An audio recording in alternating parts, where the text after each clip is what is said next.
Yeehaw! Welcome back to this. House of Fata Morgana. Oh my gosh. I don't know if I've mentioned this in streams yet, but it was the best Switch game of 2021. Hello? It's an amazing game. I hope you all have been enjoying it if you've made it this far. If you are skipping ahead, don't. Last time, we truly began door 8, and we learned about Mel and Nellie's relationship in this time period, which is not terribly different from before. It's a little healthier, not quite as obsessive and weird. But Mel is clearly involved in shit, and we had to break that news to Nellie, who did not take it well, as one might assume.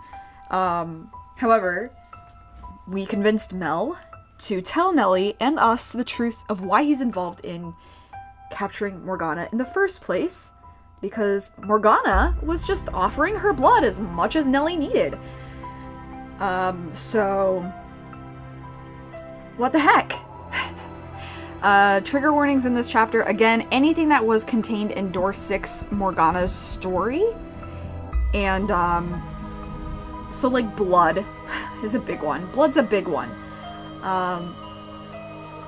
There may or may not be some transphobic remarks in this section that we're gonna get into. I don't remember for sure.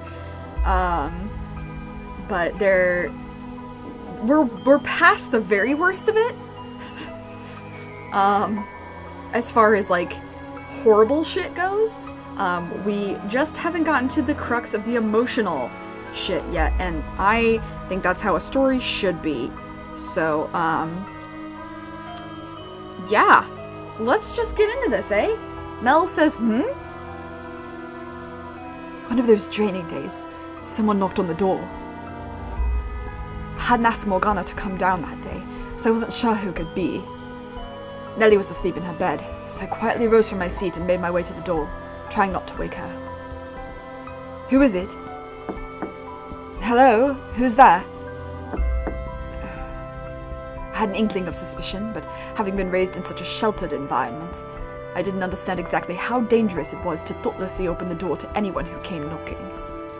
I pulled the door inward a couple inches and tried to take a peek through the crack. When out of nowhere, someone grabbed my shoulder and shoved me, helpless to resist, into the house. A man stood there above me. Yeah, if you recognize the music, it's because it was from door 2. Oh, you little meow meow. Look at him, covered in blood. Look at him.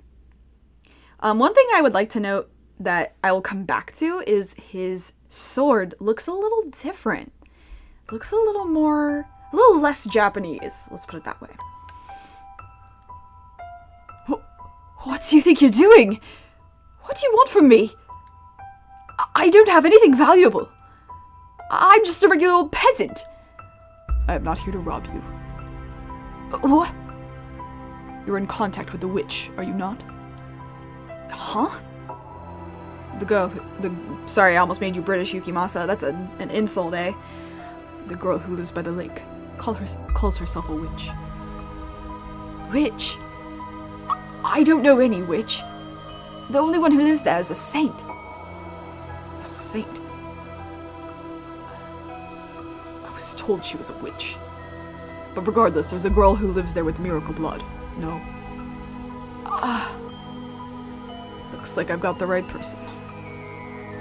What do you want from me? I want you to help me. Huh? I need you to lure the witch out into the open. And why do you need that? Because I need her blood.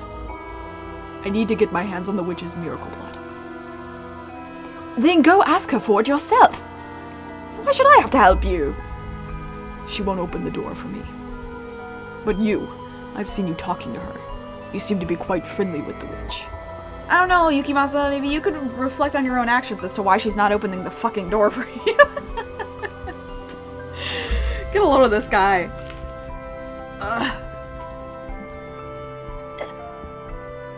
taking little walks around the lake. How? I need your help. And what are you going to do once you have her outside? I have orders from the Lord to take her captive.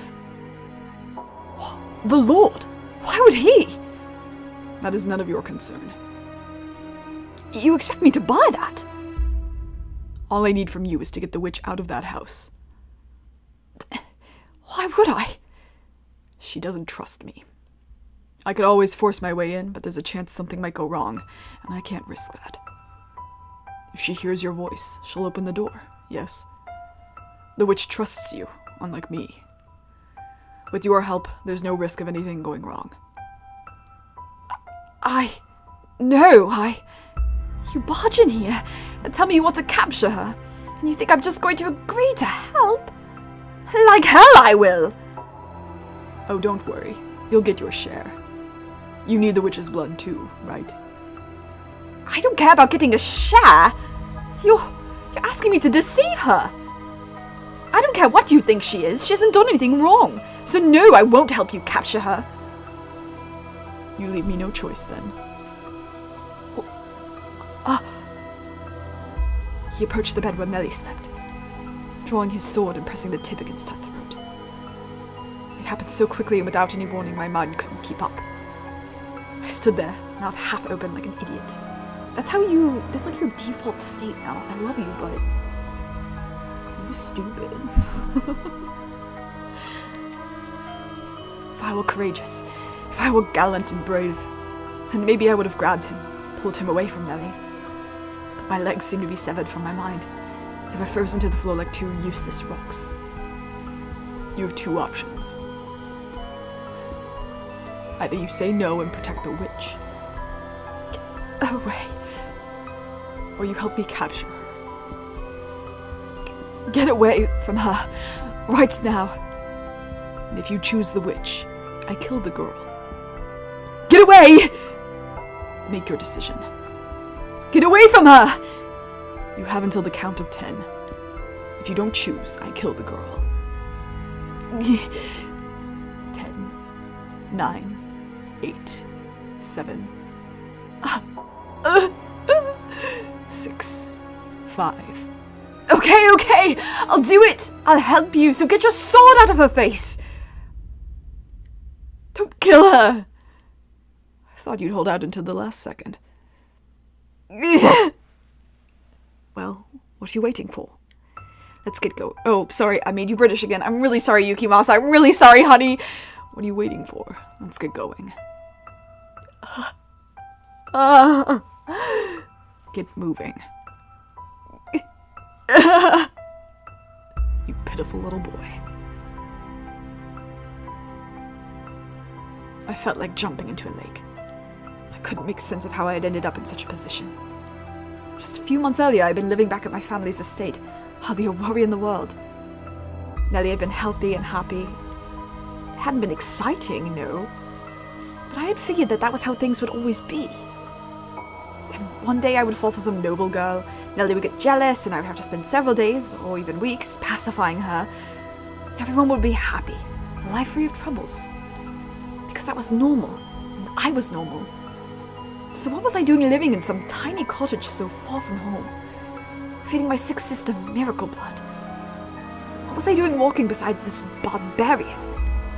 What was I doing at all? I was conflicted. Part of me hoped we would never arrive at the lake, and part of me wanted to get there as quickly as possible so I could be done with all this. But time plodded on no quicker or slower than normal.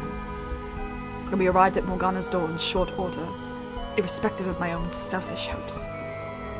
The thought of what was going to happen next filled me with a crushing sense of guilt. I may have been afraid of Morgana, but I had no grudge against her. I was actually quite grateful to her. She was still healing Nellie, even if the ceremony to do so inspired fear in me. She didn't hesitate to cut her own wrist open for Nellie, and for me. She didn't grimace or even frown, even though I knew it had to hurt. I knew damn well she wasn't a bad person. She hadn't done anything to warrant being taken into custody. She might very well have been a genuine saint. But there I was, selling her out because a man with a sword threatened me. Oh, Father who art in heaven, please forgive me for what I am about to do. Please, please forgive me. Quit sniveling. You want her to get suspicious. But how? I can't. Please, oh God. Ah! Stop crying. Or would you rather I kill you here?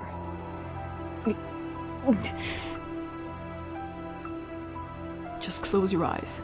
It'll be over before you know it. Do it. Call on the witch.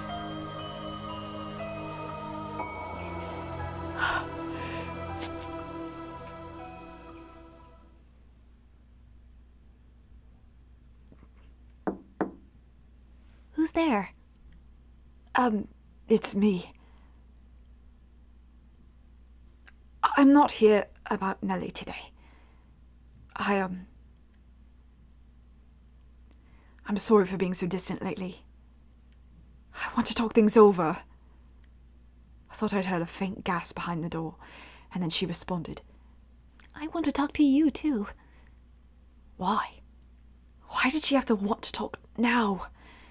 She had always been so curt, so rational, so quick to cut down my fantasies. Never once to get emotional or sentimental. She'd always given off the impression of being something greater than we mere humans. Always been so aloof, never giving any indication she thought anything of me at all. So why? Why did she sound like a normal girl now? Why was her voice trembling slightly when she said she wanted to talk? Why now of all times?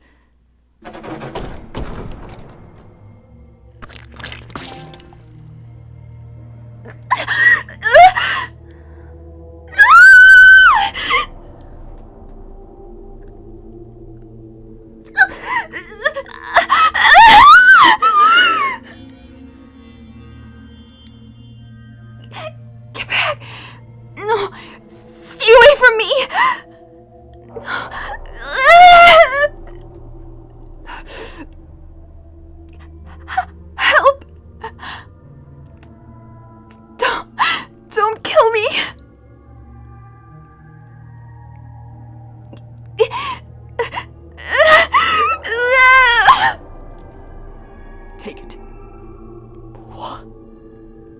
That's your share. Should last you long enough.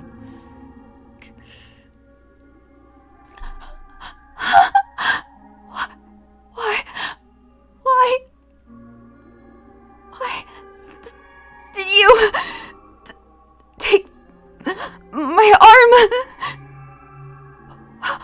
What do you mean by share?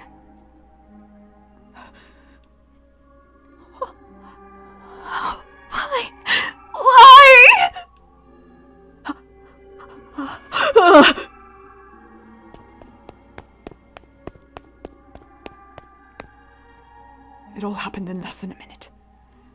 I told her I wanted to talk. She opened the door. And then I heard a sound like the wind whipping past my ear. And then the next thing I knew, her cottage was covered in blood.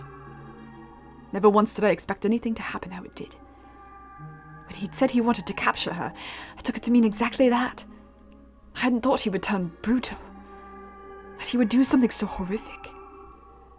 After the man cut her arm off, Morgana tumbled to the floor, floundering about as he watched, blood trickling down the curved blade in his hand. Her screams were indistinguishable of those from a normal person.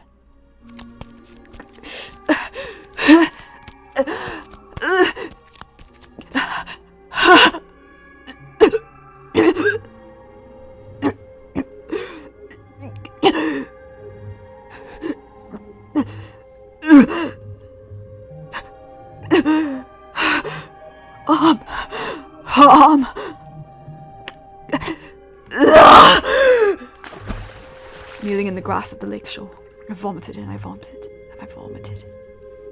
The things I had seen in the cabin were far too much for me to handle. I tossed the arm, Morgana's arm, the man had given me into the lake. What else was I supposed to do with it? It was an arm. A human arm. You would have to be insane to go around carrying someone's severed arm. I tried to convince myself it was all a dream. Some terrible nightmare. I could still feel the warmth of her skin fresh on my hands. The warmth of her blood on my fingers, dragging me back to reality.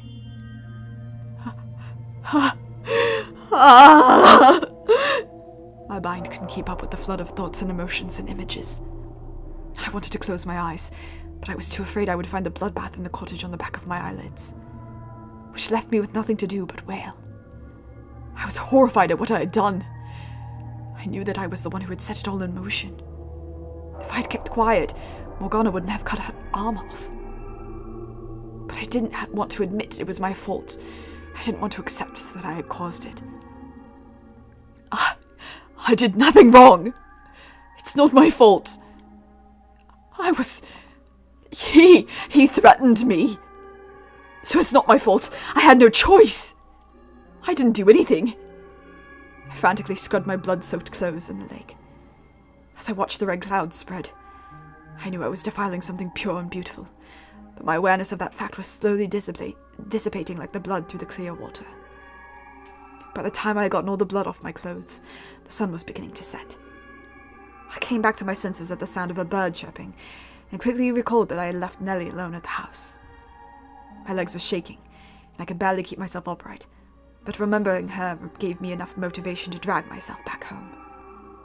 If she hadn't been there waiting for me, I seriously might have thrown myself into the lake instead.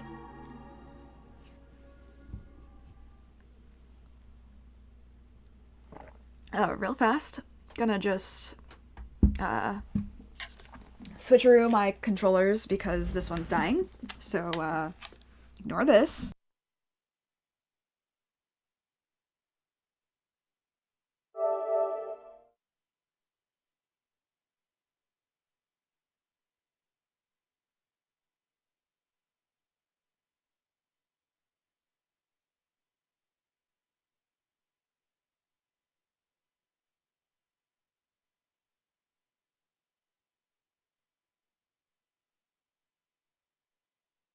Okay, thank you. Yes, I am Cat Meow. That's what cats do! Mel? What's the matter? Dearest Mel, where have you been? Mel? I'm so sorry. What? I'm sorry. I'm sorry. I'm so sorry. Will you ever be able to forgive me? Dearest Mel? I never meant for this to happen. I'm so sorry. Please, I'm begging you to forgive me. I'm begging you. Were you not able to get my medicine? Is that what you're crying about? It's not that big a deal, Mel. I'm just fine. Honest. I'm all right. Thanks.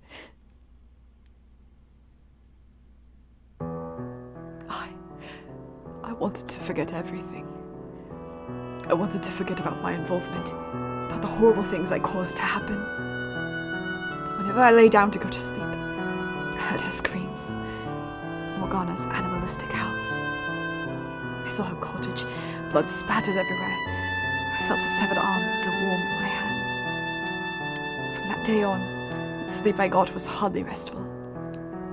Nellie probably didn't notice anything through her feverish haze, but I'm willing to bet I looked like hell. Praying time would cause the memory to fade, I started looking for doctors again. Instead of clinging to a miracle, I would try to have Nellie's sickness cured the way normal people did. At some point, though, all that money I'd been given started running low. If I'd thought about it for 2 seconds, I would have seen it coming. I hadn't exactly been frugal in my attempts to find a cure for Nellie, nor had I been especially concerned about money before she fell ill. I was so used to living like an aristocrat, I hadn't succeeded in breaking those old habits, which left me with only one thing I could do for Nellie: be with her day in and day out. Every day that passed, I lost a little more hope. If I couldn't do anything and Nellie died, I would be utterly alone. And that was what scared me more than anything. The nightmares were eating away at me, leaving me with nowhere else to run. And if I didn't have someone there with me, I wouldn't have been able to hold myself together. After 3 or so days of me sitting by Nellie's bedside, hardly moving, there was a knock on the door.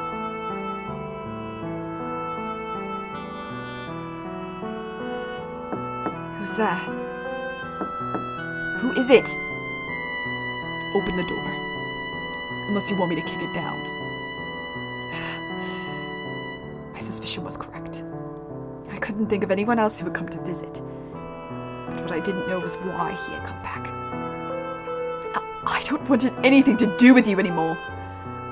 Open the door. Leave me alone, please. I want nothing to do with you, anything you're doing. Open the door. No, I'm not letting you in for any reason. Okay then, I'll break it down. Don't. My sister's inside, sleeping. I don't need you waking her up. Then open it.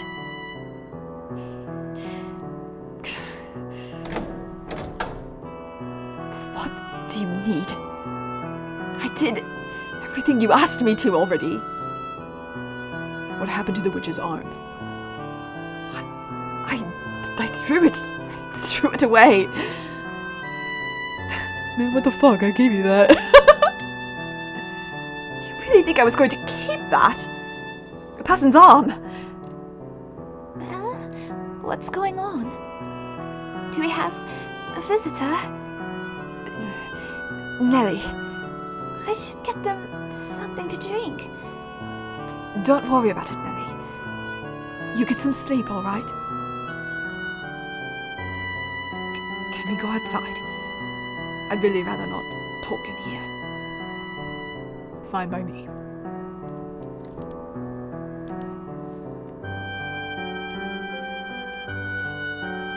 So that's your sister. Explains why you look so much alike. That's none of your damned business. You wanted the miracle blood to cure your sick sister, did you not? And you're telling me you threw the arm away? Are you interested in getting more blood? What? We're taking the witch's blood, turning it into a medicine, and selling it through the church. Selling it? You're doing business in a house of worship? No, I suppose we're technically giving it away. But we're asking for tithes, so really it's the same thing. I'm not sorry, Yukimasa, I'm real sorry. I'm not from this land, so to me it looks no different than a business. But the people here, they see it as charity. The Lord says if you'll assist us, He'll provide you with the medicine we're making. The Lord? Why would the Lord be? Hell if I know. Because it seems like good money. So, will you help us? You're gonna make me get my hands dirty for you again? I can't. Not again. Oh, right. I forgot to mention one detail. You don't have a choice this time. Huh? You know about the miracle blood, which means we can't let you go unattended. If you say no, I have permission from the Lord to kill you on the spot. Why? So, will you help us? Or will you die here?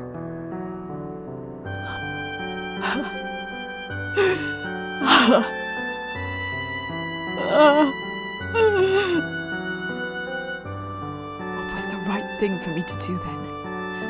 Should I have fought back and died? Should I have tried to run? Should I have taken my own life? I'm sure you heard enough to know by now that I'm a weakling, a pushover. I didn't have the spine to do anything but agree to meet with the Lord. He told me about the mansion, and he gave me one of a set of 3 keys. I wanted so badly to get rid of the key, but with that man's shadow constantly hanging over me, I couldn't bring myself to do it. Not when I could be the next one to end up losing a limb or 2. There was no way I could have disobeyed them. That's everything that happened 6 months ago. Every day since I arrived here, I've brought Morgana breakfast and supper. She doesn't say anything, but I saw it in her eyes the first time I just stepped through that door. How could you do that? How could you do that to me? I've never looked at her in the eyes since, because I'm too afraid of what I might see in them.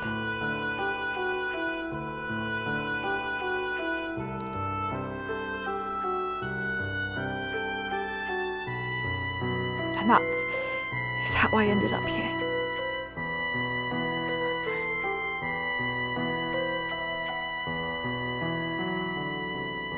So he was threatened. He didn't actually want to cause Morgana harm. That doesn't excuse what he's done, though. Yeah, thank you, Michelle. See, what did I tell you? I'm not at all the brother you thought I was.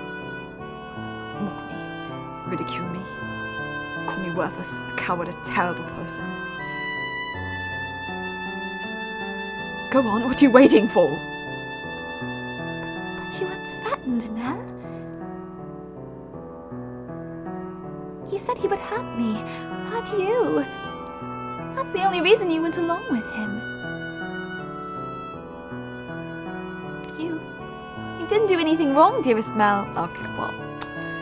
The other man is the bad guy, not you. You did the best you could. You didn't have a choice. That terrible man forced you to do everything. Nellie. You didn't do anything wrong, dearest Mel. No, I didn't. I didn't do anything wrong. I had no other choice. Come on, Michelle, I know you want to say something. That's not true.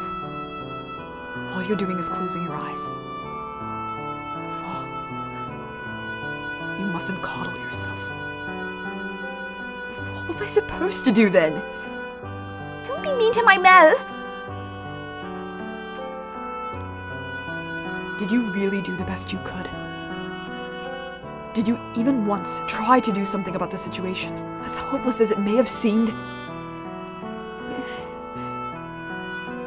Could you not even conceive of any other options? Could you not have come up with something else to say at Morgana's house? Something that might have given her even the slightest clue she was in danger? But when she opened the door, did you do anything? Did you even so much as attempt to stop him? My legs were shaking so bad, I couldn't move. There's no way I could have stopped him. Then at the very least, you shouldn't have fled. You should have stayed and told her the truth. That you weren't there willingly, and maybe she wouldn't have felt so utterly betrayed. But he was there. You think I could have actually stayed there with him? Not a chance. And it's not like Morgana would have... She opened the door because she trusted you.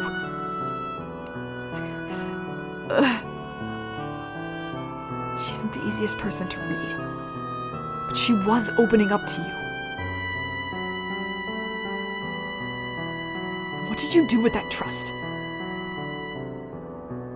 Stop it. Please, you've made your point. It's not all Mel's fault either. If anything, he's a victim. He was just trying to protect me. Were you listening to anything he said, Nellie? You were not Mel's first priority. He did what he did for his own sake.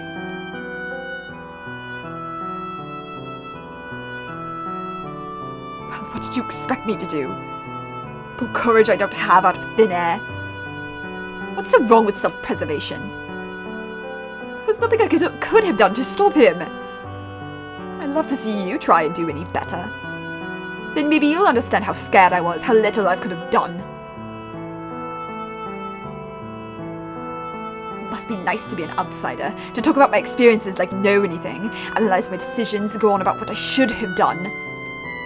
You don't have a damn clue how terrifying it all was. How I felt having to go through it. Oh yeah, you're right. It sure would be the courageous thing to do to sacrifice your life for someone else. But you know what? People like that only exist in stories. Except you don't actually understand that. You just want to give me crap for not being perfect. Do you want my pity? Is that all you want? If I tell you I feel bad for you, and oh, how hard it must have been, will that satisfy you?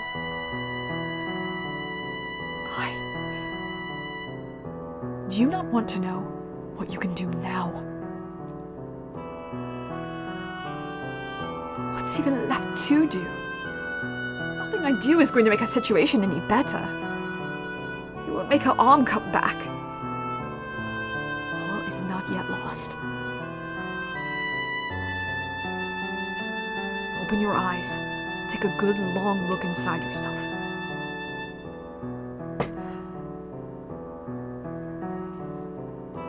Think about what you can do.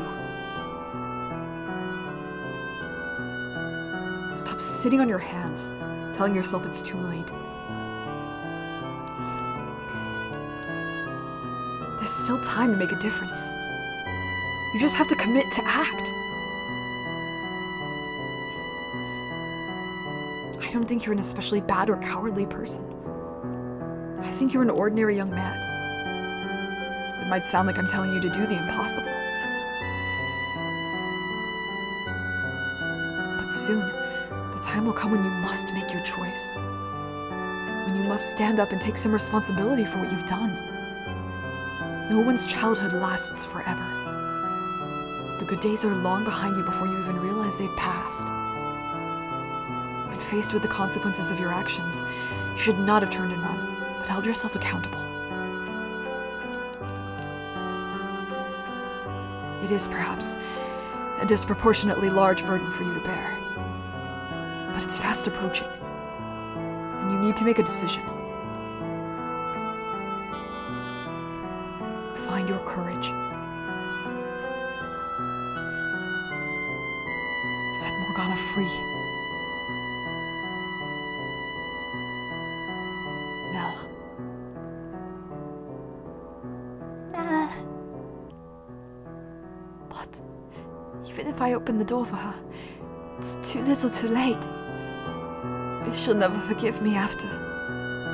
Is her forgiveness the reason you should act? No, it's penance for what you've done to her. Atonement for your sins. Whether she forgives you or not is beside the point. The question on the table right now is whether you are going to do the right thing. And what about her blood? Without Saint's blood, Nellie won't. You don't have to worry about me, dearest Mel. My life isn't so important that I want to take someone else's away to keep it. That's very mature of you, Nellie. I'll think about what I can do to help too. It's partially my fault after all. So please, Mel, set the Saintess free. Your quiet life is built on a foundation of lies. And I know that by now, you've realized there's no real value in a life like that. You wanted to do something about this. You sought salvation. Salvation? But who? Who would give it to me? I already told you I would. But why? Because I promised you. You expect me to believe that? Yes.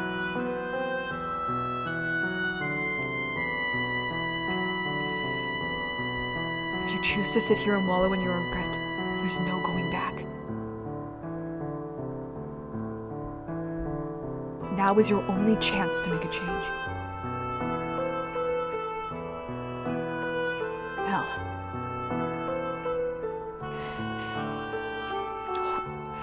Alright.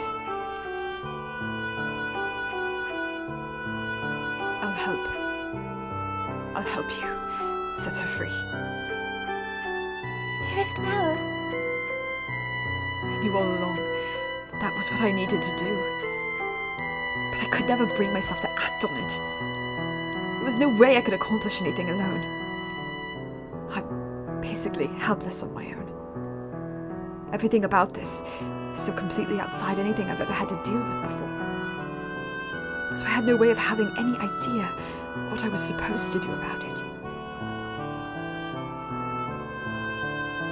God can be pretty cruel. Why would he force a boy like me to make such a difficult choice? Yes, he can be. You were made to be part of a more normal, a less tumultuous world. But you've come too far to go back to that.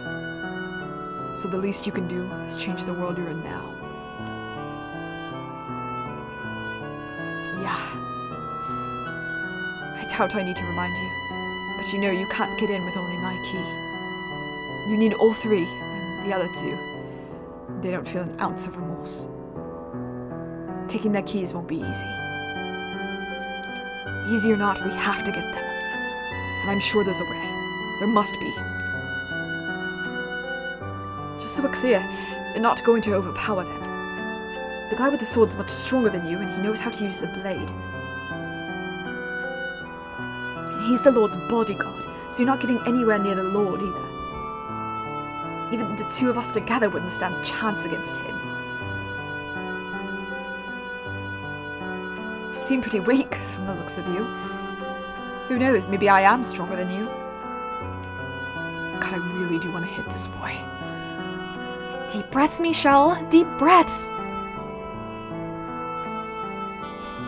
There must be some way we can get their keys. I know they both have people they're close to. People they're close to. We can talk about that later. Now that you've made your decision, talking with me isn't your top priority, is it?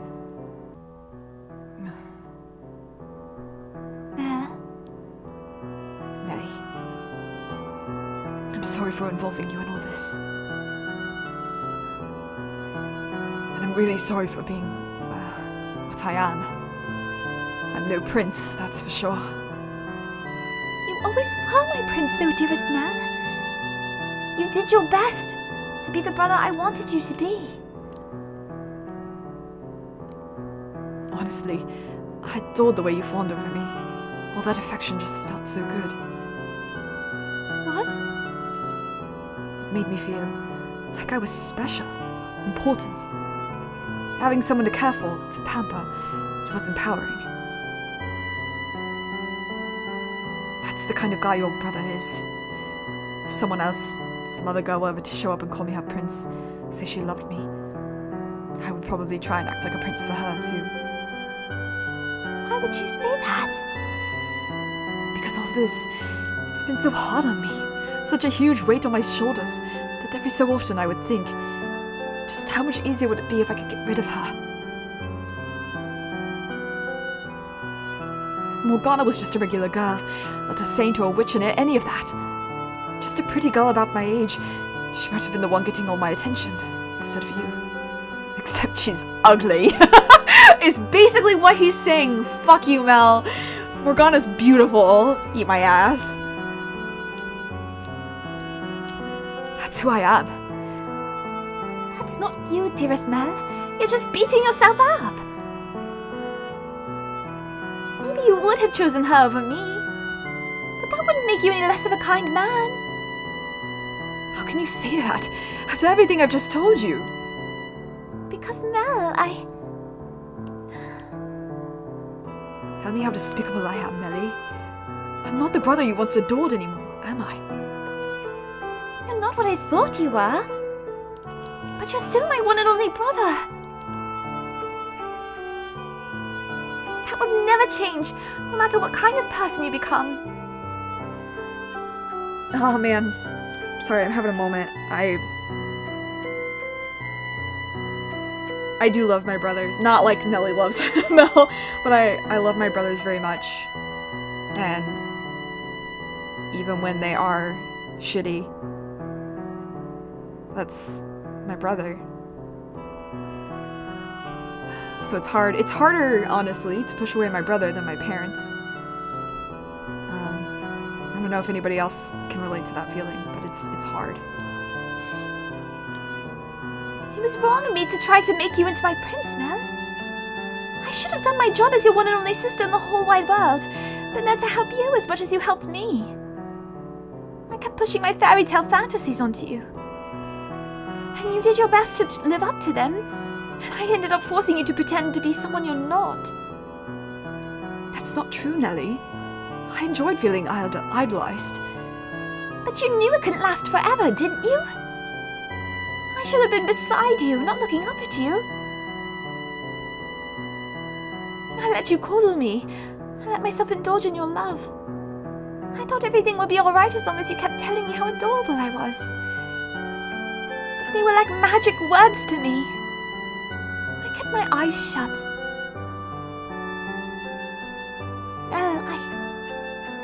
Starting today, I'm going to do my best to be your sister. I'm all done holding you to fairy tale ideals. I won't make you pretend to be a prince for me anymore. And I won't try to be your princess either. I'm just going to be your little sister. So get back on your feet and stand tall, dearest Mel. I know you'll probably have to pay for what you've done when the Saintess goes free. And I know I'll probably cry about it for days. But I won't regret making the decision.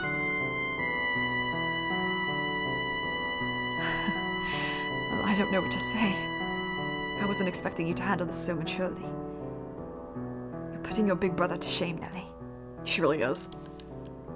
Other ones told me that girls grow up faster than boys. She was right about that.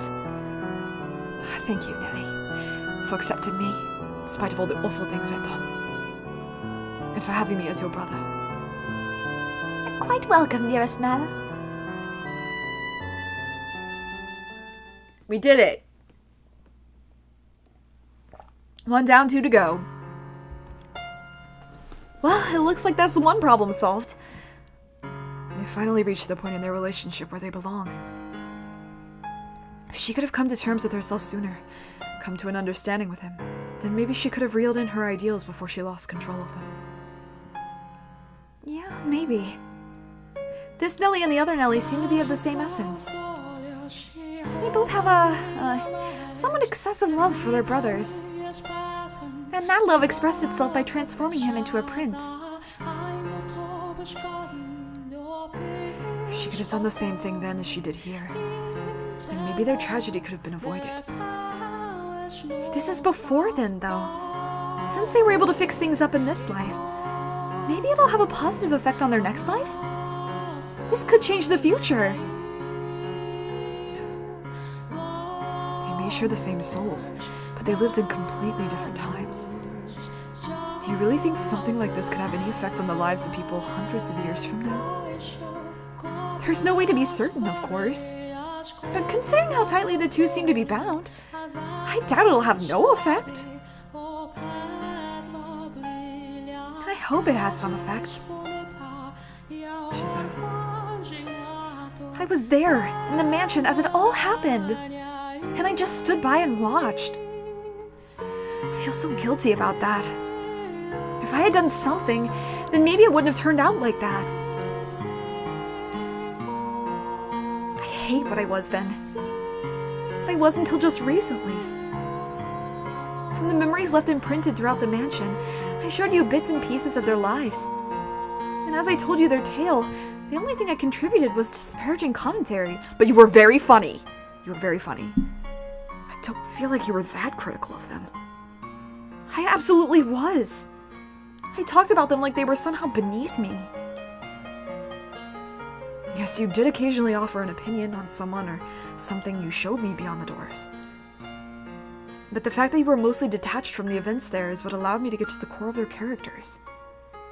If you hadn't been in the position you were, so you could tell me the story the way you did, I would never have been able to talk them into helping.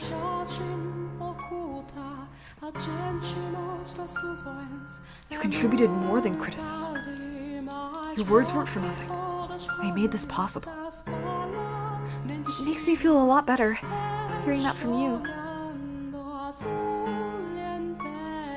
And if you still regret your inaction, then make up for it now by taking action here, and have faith that it will bear fruit in their next lives. I will. I wonder if Morgana might have a change of heart too. It's not like Mel wanted to bring her so much pain. He deeply regrets what he did, so maybe she won't bear quite as much resentment for him when she learns that. Yes, I know what you're going to say. If that was enough to assuage her, she wouldn't have held on to her hatred for all those hundreds of years. Still, though, I hope it does something for her, however small. As do I. It's, gotten pretty late, so I'm going to take Nellie back to the cottage. Okay.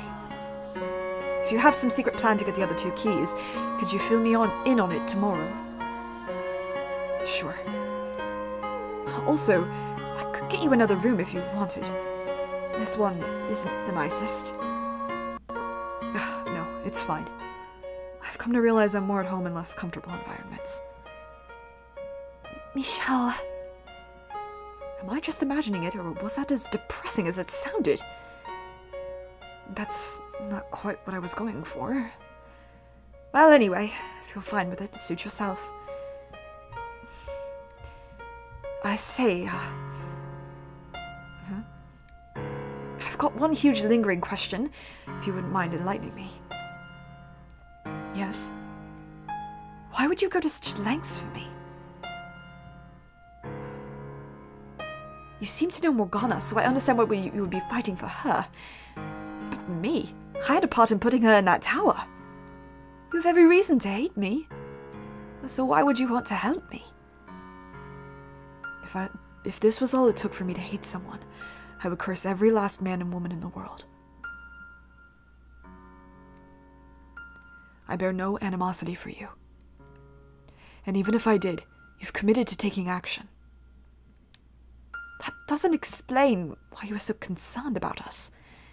It almost seemed like you actually cared about me and Nellie. But we're complete strangers. We just met today. That's been a long day, because some part of me couldn't think of you as strangers anymore. Huh? That's right. When he came by this afternoon to talk, he didn't feel like a stranger to me either. He was weird, like he'd known me my whole life. So I made him into my second brother. Your second brother? You're more than welcome to change the order, Nellie.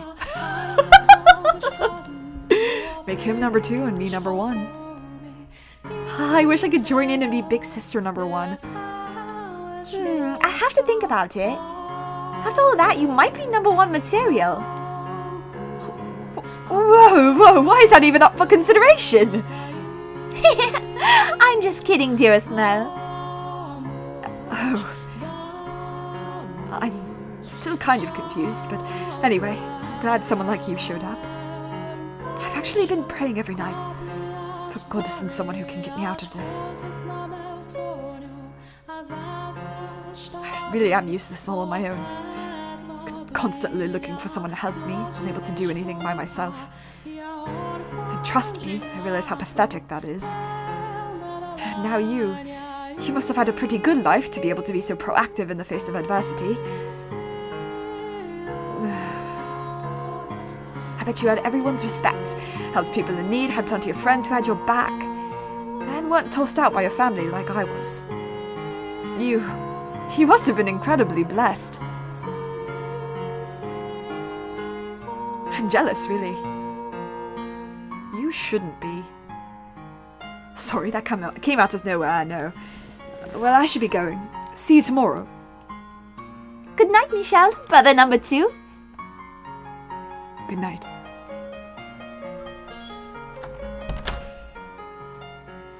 Michelle. He wasn't trying to be... Yes, I know. I just thought it was rather funny. I'm not taking a stand because I've been blessed, but because I've got nothing left to lose.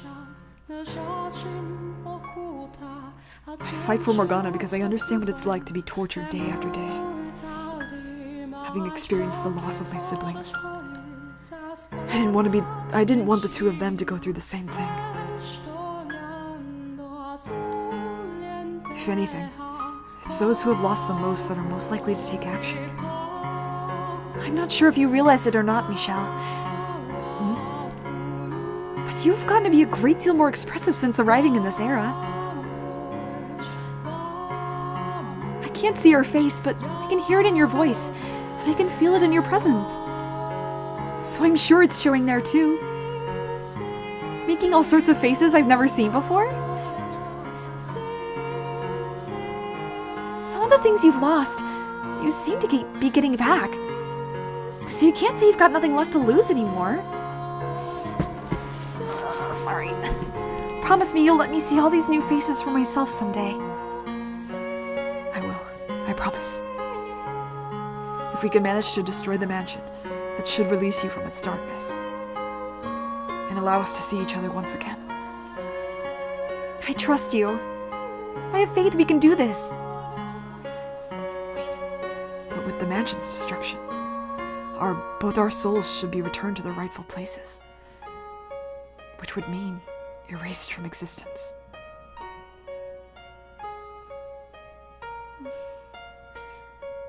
Giselle. What? I just thought I sensed you grimacing. Wow, you felt that? What's the matter? Sorry, I didn't want to bring down the mood. It's just, well... And I know this is asking for the moon, but... I was just thinking it would be nice if you had a life you could go back to. If I did? Yeah, I mean, here you are, as expressive as you've ever been. Walking around outside, being around other people. Talking to them. After all that time in the mansion. And without a life of your own to go back to. I'm sorry. After seeing you behind your door, and learning how cruel and inhumane life was to you, I feel like the world could stand to do something good to make up for it. It's done all the good it needs to. I have someone who cares enough to lament my fate. What more could I ask for? Michelle. They're so cute, I want to throw up. Thank you, Giselle. This game is why I have unrealistic expectations for a partner. You're not the only one asking for the moon either. I wish I could have a life with you as the person I am now. And for that, knowing I have no future, feels worse now than ever before.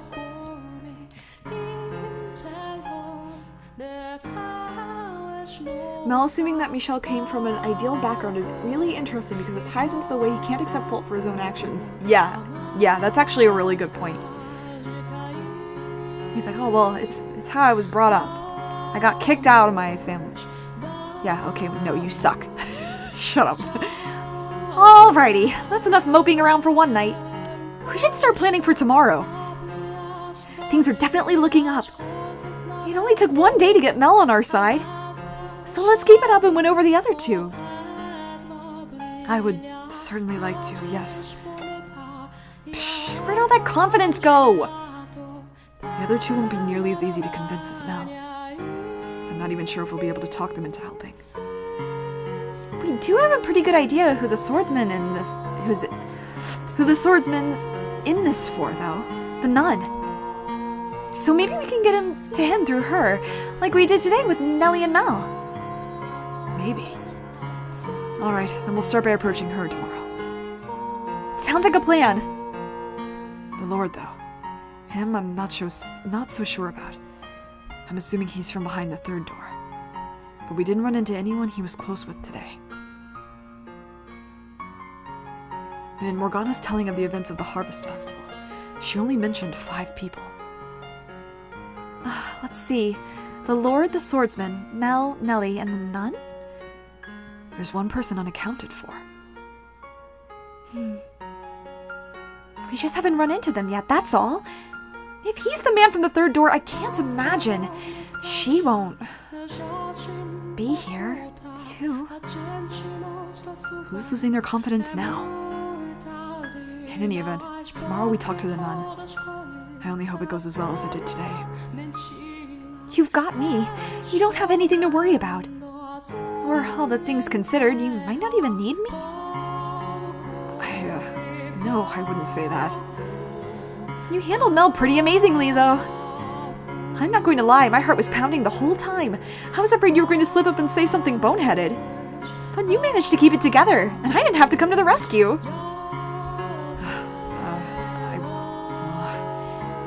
I can make a book of quotes out of your performance today. Oh, for the love of God, please don't. So I'm not concerned at all. Say whatever you think is the right thing to say. I'm more than happy to sit back and watch. The more you pile on the expectations, the more afraid it makes me that I'm going to trip up. Besides, I don't think I could have done any of that without you. Why not? Well, my life was hardly as pride-worthy as Meld seemed to think. So I didn't really feel like I had a right to talk to him like that. But knowing you were there, urging me on, was what allowed me to act without hesitation. So, thank you. No thanks necessary. But if you say so, then you're more than welcome. I'm glad I could be of assistance, if just a little. That you were. Now let's keep this momentum up tomorrow. It's getting a bit late though, so you should probably get some sleep. What is it? I kind of don't want to sleep. What? Why not? For somewhat childish reasons. Oh, are you sad you won't be able to hear my voice? Are you lonely, you poor, poor dear? I am. What? That's the last thing I expected you to admit to! Okay, well, do you want to stay up and talk for a little longer then? Not too long, though. You need to rest up for tomorrow. And who knows, maybe I'll show up in your dreams if you wish hard enough. The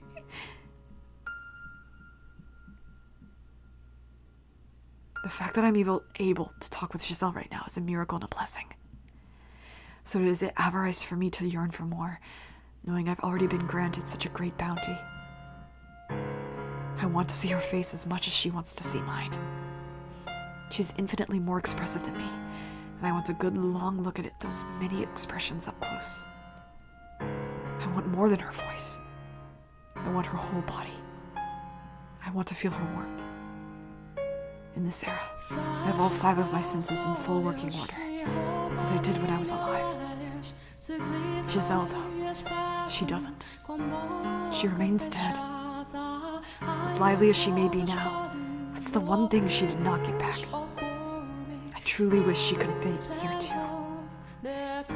She would have certainly found more joy in her renewed life than me. She certainly belongs under the sun far more than I do. But she, rather than me, was the one left behind in that realm of darkness. A fact that frustrates me immensely. In life, I would have considered her remark about seeing her in my dreams silly and saccharine. But now, I very much hope it happens. They're so sweet, I could die.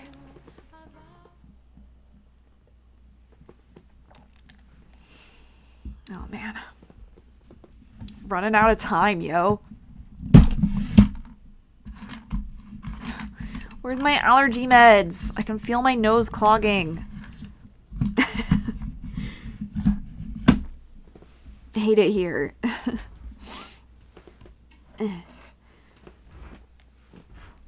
Wake up. Come on. Wake up, please.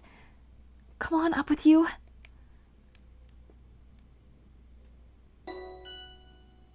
Oh, thank goodness. You were out so good, I was scared you might be dead for a minute. Good morning. How are you feeling?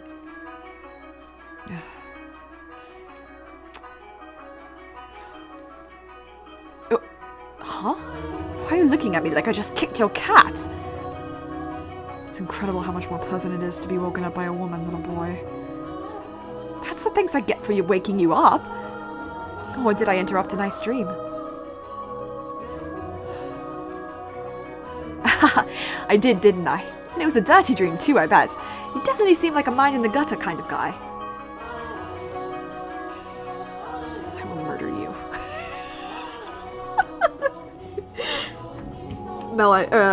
Michelle, I support you. I support that endeavor. Oh, whoa, let's not be hasty now. You said you were going to help me out. That doesn't sound very helpful. And the worst part is how similar his wake-up call was to Giselle's. I'm just kidding. And you know, I can get up on my own. Fair enough, I guess. Though, put yourself in my shoes for a sec. I came in and you were still as a corpse. It startled me enough I took your pulse. You touched me while I was sleeping. It was faint, but it was there. That's wonderful news. They're handing out breakfast in the dining hall. You can go and get a plate yourself if you want. It's just some bread and wine, though. Dining hall? There's quite the crowd. All the people here helping with the festival prep, so you should probably hurry if you want to get some. Hold on. I need a minute. My mind's still waking up. First off, I thought you said the church wasn't offering boarding at the moment, so why a dining hall? Right, it's not, but they do still offer breakfast. For free, of course. I see. Now what do you mean by festival prep?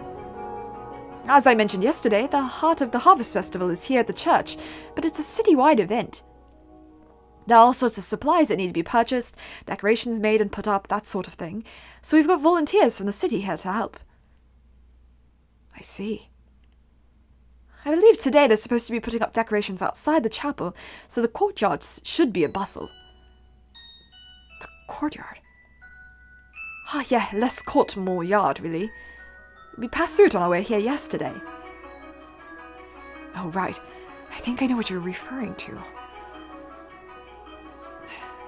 So, as long as I'm here, I don't have much choice to help with the prep. I'd honestly rather set Morgana free right now, but the other two are bound to find out if either of us do anything too conspicuous. So for now, I should stick to my routine, at least where people can see me. That would be the smart thing to do. Yeah. Anyway, let me know when you're planning on doing anything. If there's anything I can do to help, I will. I'll let you know. Okay, well, I should get going. See you later, I guess. Mel, do you know where I could find the nun? Her? She should be in the dining hall. Thank you. And the other two men? The Lord and his bodyguard. They're only around early mornings and nights, so I doubt either of them are here right now. Why only then? That's when we go up into the tower. Though even if they were on the property, you wouldn't be able to just walk up and talk to them. Especially not the Lord. Also, I don't keep track of where they go or what they do. Sorry. I don't really want to know what they're up to. So I've kept my distance. Understandable. Thank you anyway. See you later. He's holding it together fairly well, all things considered. Finally resolving to do something about Morgana took a big weight off his shoulders, I'd guess. Oh, Giselle. Good morning, Michelle. Morning. It's a bit soon to be feeling relieved, I think. There's still work to be done before Mel can face Morgana. That first step is still a big one, though. At least for him. I suppose. Anyway, it sounds like the Lord is going to be difficult to make contact with, which is what I was afraid of. Our only opportunities are when he's here to feed Morgana. Mel did say he didn't keep close tabs on the two of them, so there might be more than just that. First priority is getting you fed, though. So off to the dining hall we go. Out of curiosity, did you sleep at all? I haven't been sleepy once since I became the maid. But I I'm used to it, so don't worry about me. You said you see what I'm seeing there in the darkness, didn't you? That's what it looks like, at least. Which means when my eyes are closed, she has no light at all. Maybe I shouldn't have gone to sleep after all. I know what you're thinking, Michelle. And no, you're wrong. You need your sleep. You won't have the energy to do anything if you don't keep yourself well rested and nourished. You're right. We should get going. To the dining hall.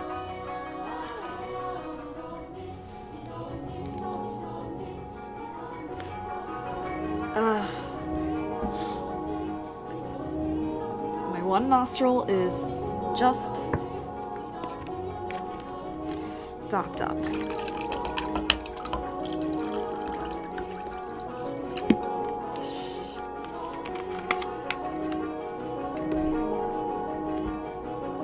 I make my way through the halls to the room with the fireplace, the area I used as a living room, and the area currently serving as a dining hall. Sitting in the center of the room is a long table, lined with bread and wine. Standing behind the table and handing out food to the long line of people is the nun. This being a church, no one is speaking especially loudly, but there's still an indistinct buzz hanging in the air as dozens of people whisper back and forth. The majority of people in the room look poor, like they genuinely need the assistance, but there are a handful of those who look more than well off. That's a lot more people than I was expecting. They don't turn anyone away, which, as I recall from Morgana's account, nearly drained the church of everything it had once. They don't seem to be for want of supplies at the moment, though. I assume that's thanks to the Lord's patronage. Most likely, yes. In any event, I doubt we're getting anywhere near her in the mornings. She looks like she's got her hands full. That doesn't change the fact that we need to speak with her. I'm going to try to squeeze past the crowd. What? Michelle, wait a sec! Hey now, no cutting in line, young man. We've been waiting since dawn. Please let me through. I have business with the nun. I ain't letting you through just 'cause you told me to. This is important. No more important than any of our business. Our lives depend on this food. So get your tail to the back of the line. Here we go. What seems to be the trouble? Could I ask for a moment of your time? I need to speak with you. Well, as you can see, I'm a bit occupied. I won't take much of your time, I promise. But it's very important to you. Give it a rest already, young man. Can't you see she ain't interested? Give me a hand getting this guy out of here, fellas. What? Wait. Just don't get rough, okay? Of course, our saintess. Pick it up, young man. You need some time outside to cool off. Stop! Watch the hair!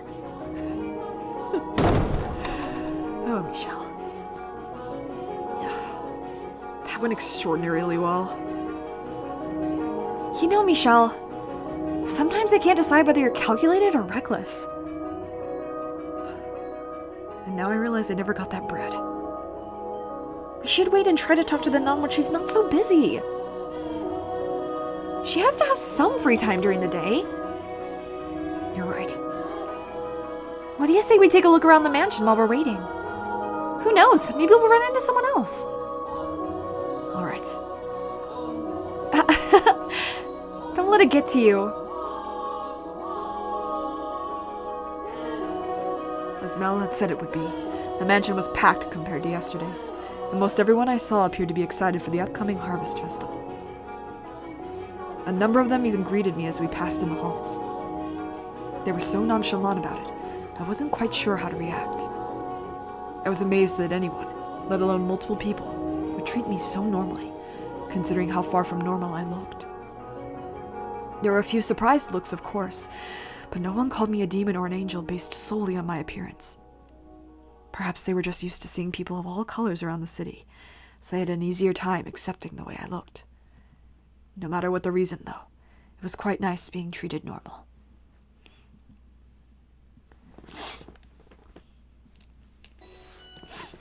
After meandering through the mansion for a while, I make my way to the chapel. Despite knowing I have no way into the tower, part of me still wants to be near it. So I head around to the back side of the podium, where the stained glass window towers over me.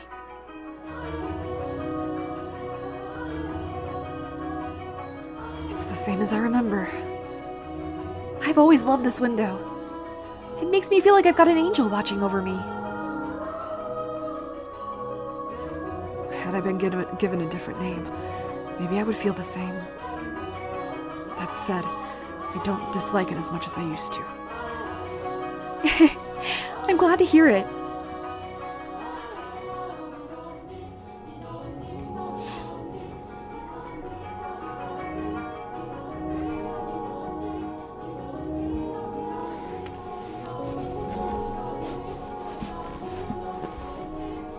My poor nose.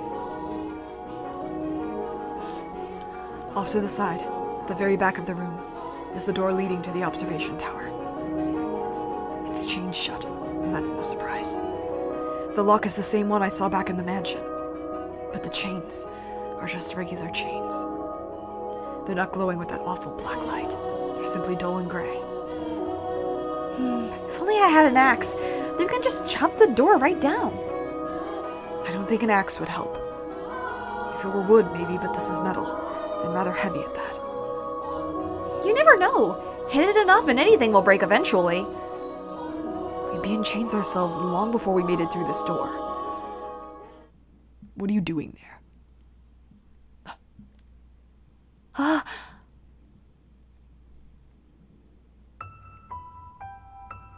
It's him.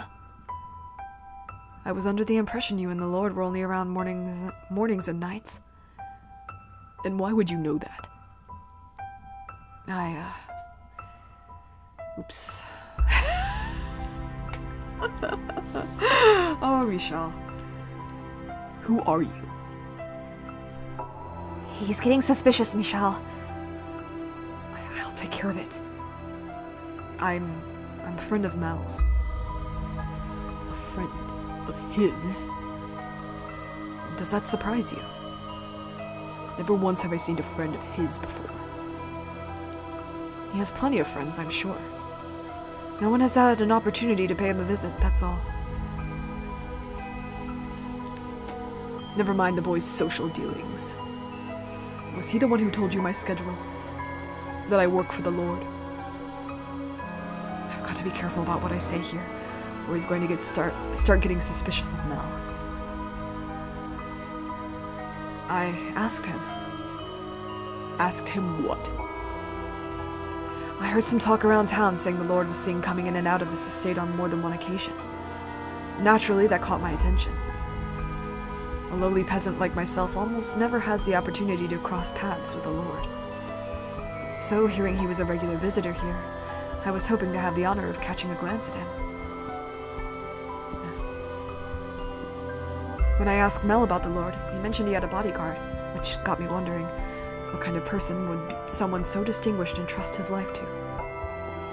Dig around too much and you're liable to end up in the ground yourself.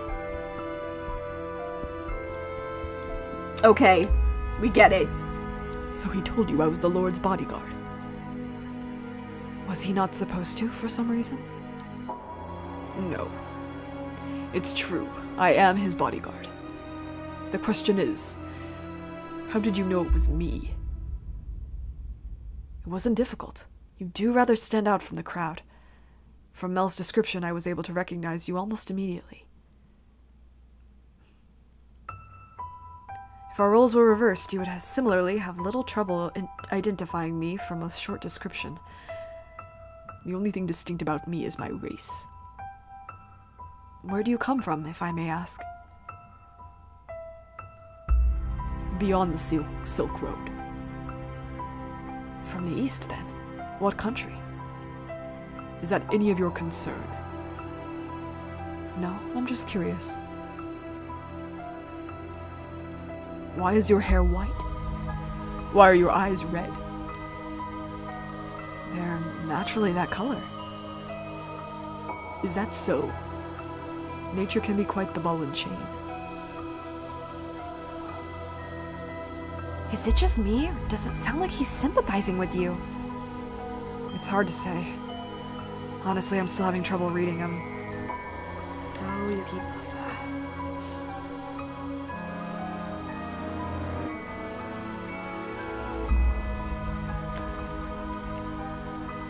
Either way, it sounds like he bought your explanation. So it does, which is a relief. Now, what business do you have with this door?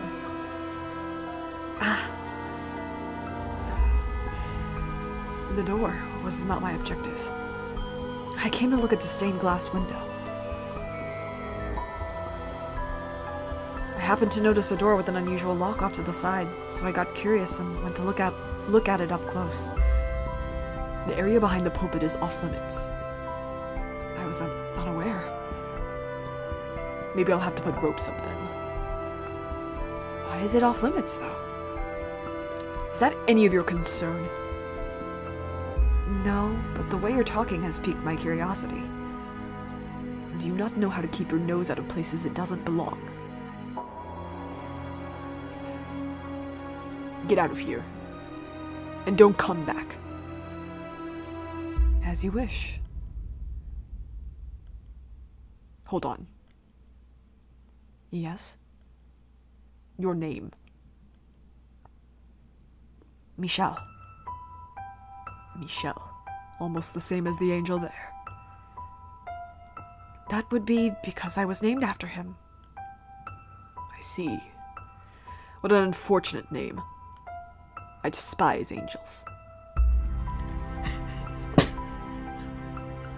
I don't know why that line makes me laugh so hard, but it always gets me. There's something about that. It's just so petty baby. Petty baby. I'm like you. I hate angels. May I ask what yours is? I have no name. Ooh. So here's a fun fact about Yukimasa. His origin is different in this door. He is, if you notice the blade, his blade is a Chinese style blade, and he was beyond the Silk Road.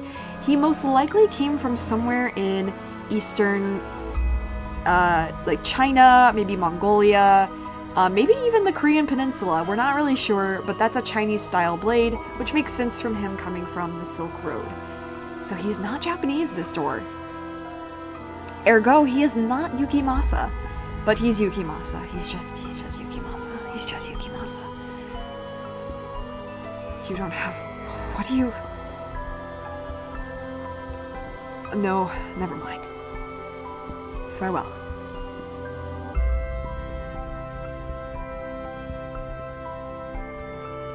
Oh, wow. That was scary. He does not want anyone getting near that door, huh? I thought he was going to pull his sword on you. I wonder, would I die if he tried to kill me? There aren't many people who could get away from a blade like that, especially in his hands, unharmed. You're probably right. Having already died once, the idea of doing so again feels wrong somehow. You managed to talk him down, though. I'm surprised. You're quite the accomplished liar, Michelle. Is that so? It's hard to believe that was the same awkward, stuttering Michelle I know and love. Am I really that much of a bumbling fool normally? I wonder what he was doing back there, though. It's well past dawn. Standing watch, presumably. With as many people as there are roaming about, he's probably worried about people like me getting near the door. I doubt he plans on spending much time anywhere else until the festival's over. And with him on guard, we've got pretty much no access to the door. I sure hope we can talk him over to our side. Mel was never an enthusiastic accomplice. His guilt is what allowed us to win him over and get him to confess everything. On the other hand, he's not likely to be so forthcoming. It all depends on how deep his ties to the nun are. Presumably she's the reason he's involved. That said, we managed to communicate well enough. Are you still sore that I called you awkward? No, I don't mean me. I mean him. What? Oh. He was far from rational or coherent when he was living with you in the mansion. You're right. He does seem like a completely different person here. Losing his memory in the shipwreck was probably what triggered his transformation into the beast. So I guess this must be what he was like before that. What he carries inside him is no different now than it was then. He's simply able to hold himself in equilibrium now. He's keeping a balance between his rational human side and his violent beast side. He does somewhat remind me of Bestia during his short period of calm. That or the glimpse we got of him on the ship while he was still a merchant. I would say that's probably closer to the man here now. Huh? The ship? You were the one who showed me the memory. What? I have no recollection of that. Oh yeah, you also mentioned seeing another woman's memories behind the second door, didn't you? From outside the mansion. You didn't see them though, as I recall. All I am aware of was what took place within the mansion, as well as whatever Morgana felt like telling me. Resonation. What? Nothing. Morgana mentioned something about me resonating. I don't know why I would be capable of such a thing. But because of what it allowed me to see, it's all but impossible for me to ignore the plight of these people. Anyway, the point is, however rational he may appear, we mustn't forget that that is not the whole picture. He is as much a killer in this life as he was in his next. He's a man of many faces. The gentleman he was around his lover, the brutal, merciless man he was on the ship, and the beast that lurks beneath it all. Everyone acts differently depending on who they're around. But there's something unsettling about how he does it. I do wonder what he meant by when he said he had no name. As I recall, he was from somewhere far, far away in the second door. And he looks Asian here too, so maybe he's from the same country. He said he crossed the Silk Road, so the eastern end of the continent, presumably. I wonder if he has the same name or not. It was an unusual name. Oh, what was it? Ukulele! No, that wasn't it. It was eucalyptus, I believe.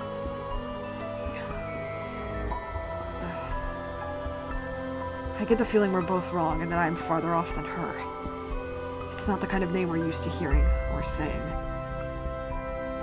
Hopefully we'll be able to get it out of him. Hopefully. But for the time being, we should go looking for the nun. I imagine she doesn't have her hands quite as full by now. Probably not. To the courtyard we go then.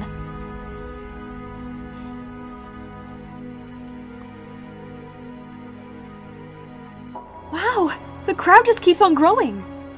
Are they all helping with the decoration? It seems so. Preparation for the festival is in full force. Ah, I found the nun. She's over there. She's got a bunch of people around her, though. Oh, sorry, I need to,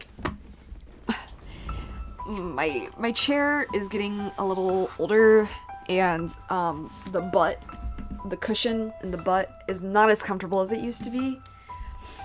Which sucks, but alas. What should we do? I'll force my way through. How about plan B this time?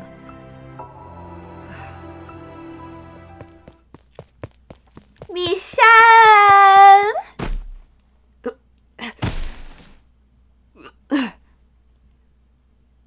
Are you alright, Michelle? You went down pretty hard. Oh, you're such a weakling, dearest Michelle. I don't weigh that much. Not enough to knock you over jumping on your back. You gave me no time to brace myself. A pish posh, my Mel would have had no problem catching me, and then he would have spun me around like a princess at a ball. Unreasonable doesn't even begin to describe your expectations. Are you sure you should be running around like that? I thought you were in rather poor health. Amazingly, I'm actually feeling pretty good, and I haven't even had any medicine today.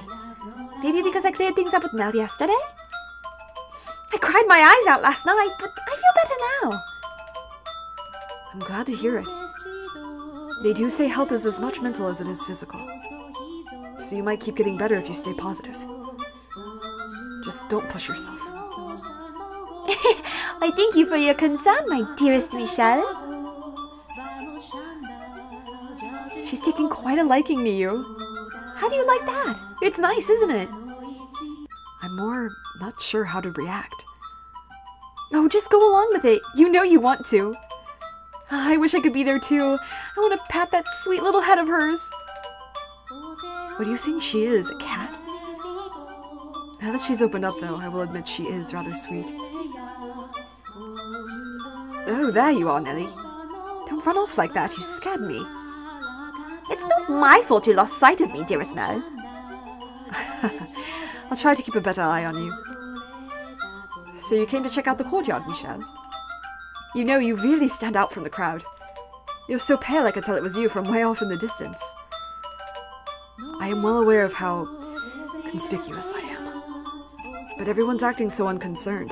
It's honestly kind of disconcerting. I can't say people don't think you look unusual, but no one's afraid of you or anything. It's not easy looking different from everyone else, is it? It comes with its disadvantages, yes. And she would have had to deal with the same thing. That's another thing I regret. I wish I could have treated her more like a regular person. I guess I wasn't mature enough to accept her. You spent much of your life in a very sheltered environment. So it's only human that you would have difficulty accepting something that didn't fit within your view of the world. That doesn't make you a bad person. Regardless, you did treat her like a regular person. That's the reason she accepted your invitations to go on walks. I guess. Question, you know what she looks like, right? I do. What did you think the first time you saw it? I know that's not the most tactful question, but I thought nothing of it. I simply saw her as a person, as a girl. I see. Well, what do you know? It looks like I am a bad guy. Duh. Nelly, like, slides in with sunglasses. You're right, Saint. No, I've simply seen much worse. You know, you kind of remind me of her. I do? Yeah, I mean, you're much more personable than her, but what's the word? It's not just the way you look. Yeah, but there's something a little different than everyone else about you. Like an aura or something, I'm not sure. Oh, I'm sorry if I offended you. I wasn't trying to insult you or anything. But I mean, like yesterday, you were talking like a prophet. I'm almost beginning to think that maybe you really did see a vision from God. Enough with all the grown-up talk already. You lost me ages ago. Oh, yes, sorry. Who cares if Michel is a saint or a prophet or the archangel himself? Michel is my second brother. Besides, he doesn't look all that weird to me. The saintess is probably just an ordinary girl too. I'm big enough now that I won't think badly of her no matter what she looks like. You are, yeah. And when she's free and feeling better again, maybe we can get together and bake something. I want that. I want you guys to be friends so bad. That would be lots of fun. She'll forgive you, I'm sure of it. You know, maybe we shouldn't be talking about this so loudly. Wouldn't want anyone to overhear us. Oh, right, sorry. But everyone's so busy prepping for the festival, I'm sure we're fine. Better safe than sorry, though. As you say, dearest Mel. So, Michelle, are you here to help with prep? No, I was hoping I could find some time to talk with the nun. Sorry, I need to blow my nose. Hang on.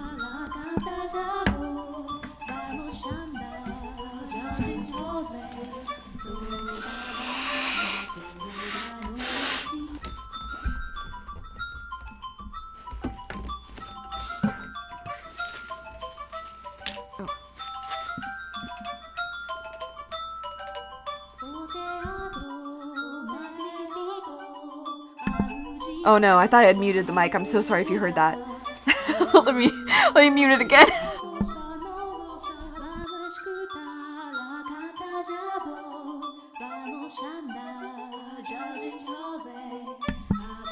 I'm so sorry if I didn't mute the mic for part of that. It got like messed up. I'm really hoping you can't tell how congested I am, but I am super congested. Sucks.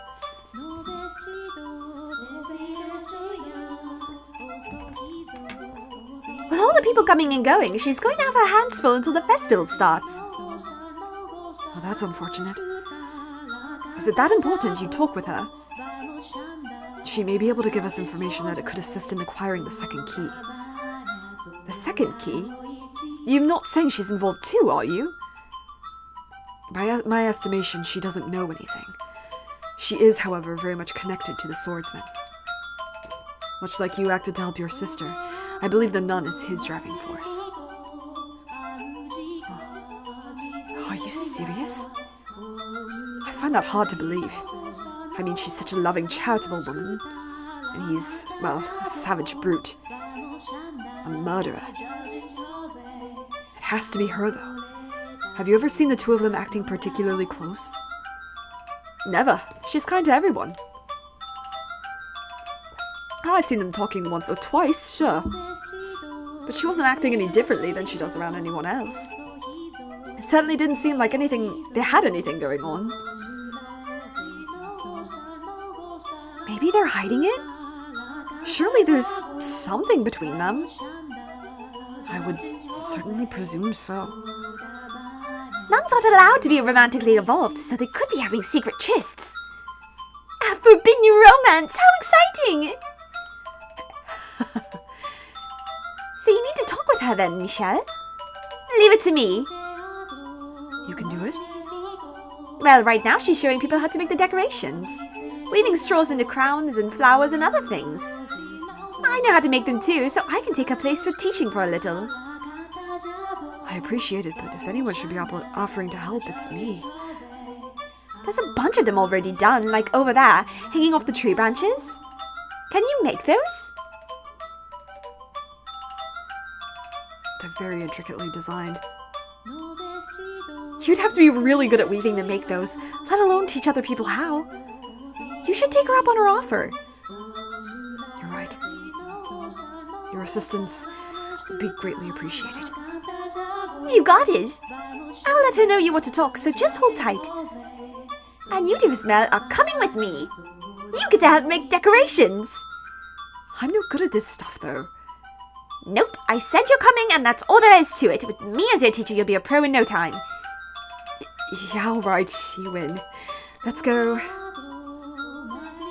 Nellie seems to be in good shape, and it doesn't look like last night caused any problems for them. I'm relieved. Hopefully, they can continue down this path. They'll be fine, I'm sure. I pray that they will be. Now we should have a little time before the nun is available to talk, so I would really like to find some shade. Is it pretty bright out today? I thought you could see through my eyes. I can, yes. I can see what's going on, just not as clearly as you. Not enough to tell how strong the sun is, for example. I see. Are you all right? I'm fine. I say, but the backs of my eyes are starting to hurt. 2 days now with hardly a cloud in sight.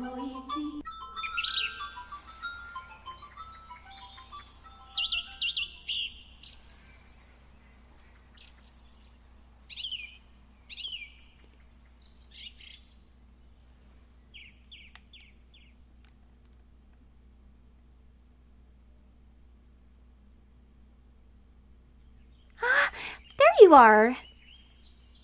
I hope I didn't keep you waiting too long. All this music. No worries. I apologize for pulling you away from your duties at such a busy time.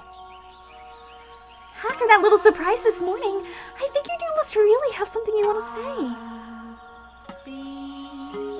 I do. Something very important. And if possible, I would like to discuss it with you somewhere more private. Let me guess. You're going to propose to me? Now you should know better than that. I am a servant of God the Father. He is the only companion I am permitted to have. No, I just want to. I know, I'm kidding. I just wanted to tease you a bit. I can't be away for very long though, alright? I will do my best to keep it short. Okay, let's head inside and find a room then. After you.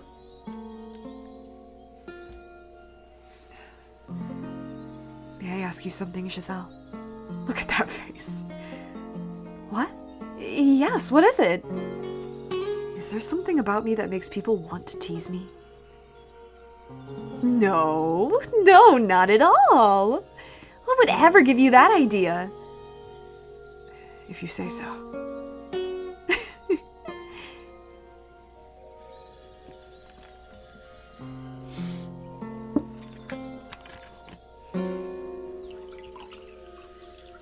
This song is so pretty.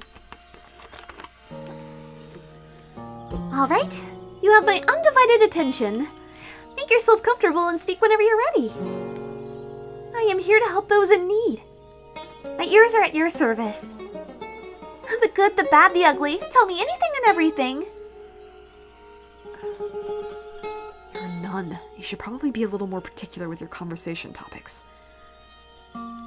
What's wrong? Nothing. I actually want to talk about you rather than myself. About me? You or the people you associate with, I suppose. Are you acquaintances with that Asian swordsman? The Lord's bodyguard? I know of him, but I can't say I know terribly much about him. What? I was under the impression you were quite intimate with him. Did someone tell you we were? No, that was just the feeling I had.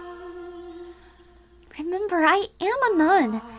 Whatever you think you saw, you were probably just imagining. I'm not allowed to give any man special treatment, let alone be intimate with one. There's something between you two, though. What do you mean, something between us? Maybe you should try telling her what we know about him here? His primary motivation is to keep her church running, after all.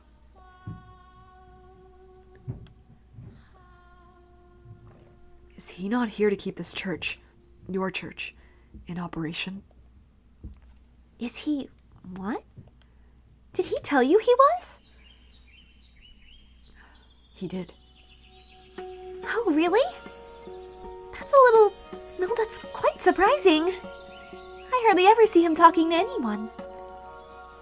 Are you friends with him? Perhaps acquaintances would be a better word. Well, he seems to be a nice enough fellow. Are you really not close with him at all? No. So if he told you he was trying to protect this church, it would have to be out of a sense of gratitude, nothing more. Gratitude for...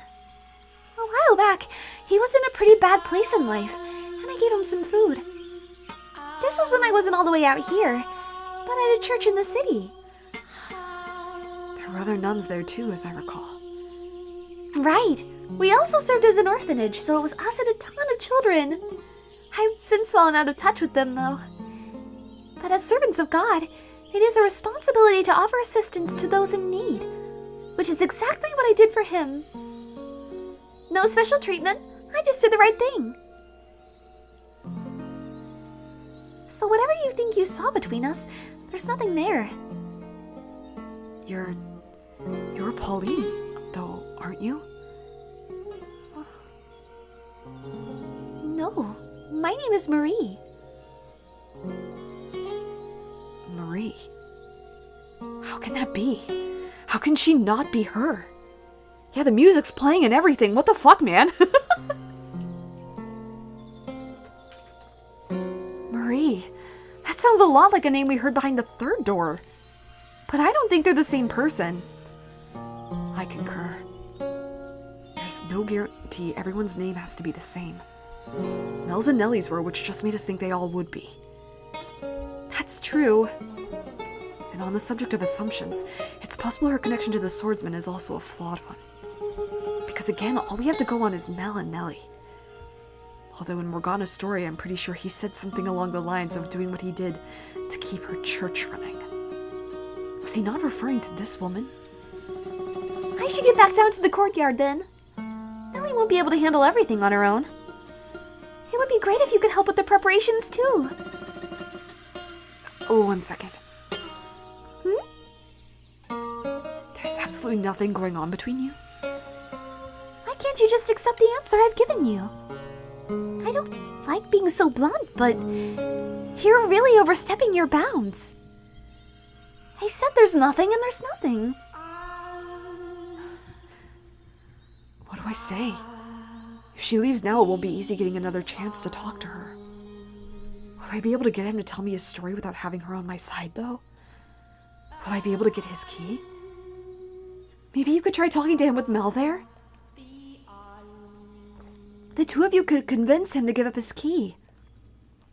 When I encountered his shadow in the mansion, he told me that if I had mentioned the key to him in the past, he would have cut my head from my shoulders on the spot. Then, should we try to find the Lord first instead? I think I'll try to shake her up. Take a leap of faith on there being something between them. Happy now? I should really get going. Hold on. Just one last thing. Yes? Would it be possible for you to grant me access to the observation tower? The tower? Why? Because the Lord and his bodyguard are keeping someone imprisoned at the top of it. They've locked up a girl with miracle blood. It's not very appropriate to joke about things like that. I'm not joking. The medicine you are handing out, that's real human blood. What proof do you have? I have someone else who can corroborate my story. And what proof do you have that they're telling the truth? When you hear what he has to say, you'll know. But the greatest proof is his key. Sorry, but there's no way I can believe someone's being imprisoned here. Your claims are as an affront to not only the good people who give their time, money, and hard work for the church, but to God himself. Open the door and you can see for yourself. I can't. I don't have the keys. And does that not seem the slightest bit unusual to you? Does it not make you think they may be hiding something? No, because I know what's being kept in the tower. You know. The observation tower is the Lord's personal property. He stores his money and valuables there because the church is less likely to be broken into than his manor. His money? Even thieves fear God. So you can understand why he would want to keep his property here. Does that actually make sense, though? If he's so afraid of thieves, surely he can afford to hire guards. He doesn't like keeping guards around. Why not? Haven't you heard? There have been several failed assassination attempts. The Lord is not a bad man. He could just be rather aggressive in his work, which has a tendency to make a man enemies. Some of whom want to see him dead. And keeping his wealth at hand only increases that risk. Now are you satisfied? Insist all you like, but he's not keeping money in the tower. He's gotta... Are you after the Lord's wealth? Is that what this is about? What? Again, I don't like being so blunt, but who do you think I'm more likely to believe? The Lord who's been supporting me in this church, or you who showed up out of nowhere demanding me to open the door? I'm telling the truth. There's a dying girl in that tower.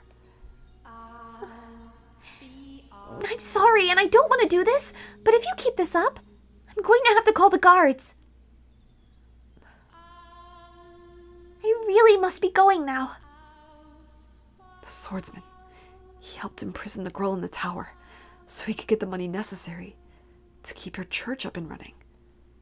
With your help, we could stop this. Take some time to cool off. Would it have killed her to be a little more open-minded? I really hope she considers the possibility we're telling the truth, even just a little bit. Is she so defensive because she trusts the Lord that much?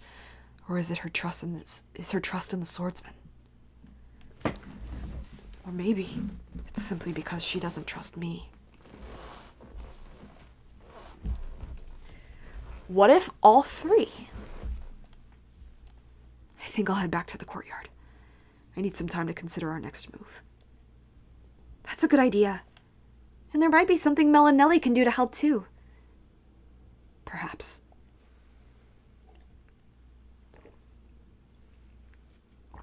With the nun denying any involvement with the swordsman, and with him being so inscrutable, I find myself at a complete loss as to how to go about crossing the wall standing in the way of getting the truth out of him. My mind brings me back to the events of the second door, the most savage of the three tragedies. The things he did then were undeniably inhuman, which makes me wonder if his perspective on these events would have any influence on Morgana's perception of him. If at all, a positive influence seems the less likely. Was he man or was he beast? If nothing else, he wanted to be human in the beginning. What was it that he truly desired? If he hadn't been under Morgana's curse, would he have wanted to be the same killer he was?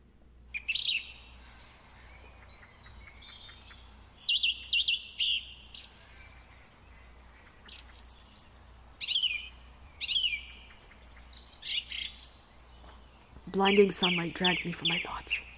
The radiance brighter, more intense than any I've been under all day. Or rather, it's probably more my mind interpreting it that way because my eyes can't handle anymore.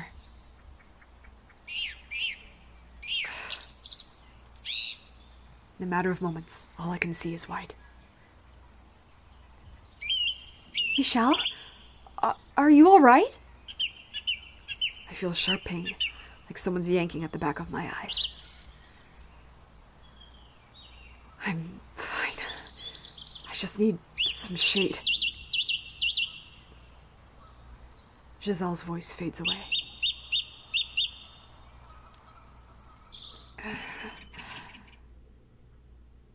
From somewhere, I think I can hear her calling my name, but instead of sound, all that reaches me is more pain.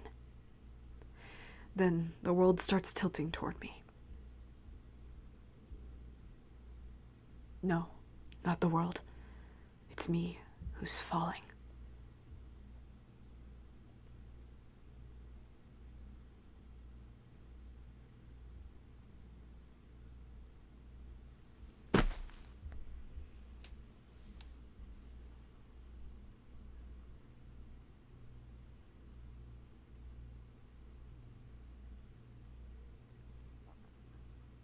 I'm not at the mansion.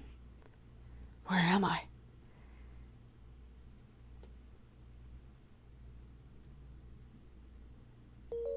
You're awake. Morgana?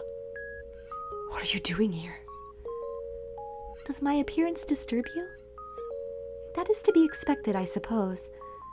I am hardly what you would call attractive, after all. Morgana? How do you know my name? How do I know your name? I came to save you. Where is this? Aren't you in the... Huh? What just happened? I tried to say observation tower, and my voice completely disappeared. Where is this? I'm not sure how you couldn't know. This is the witch's cottage, by the lake. I found you unconscious outside my door, so I presumed you came here in search of my herbal medication. Unconscious? Outside her door? Your arm. What? This is before she lost her arm. Does that mean I've traveled even further into the past? Or could this be... You must get yourself far away from this place, Morgana. Better yet, escape to another country entirely. Where did that come from?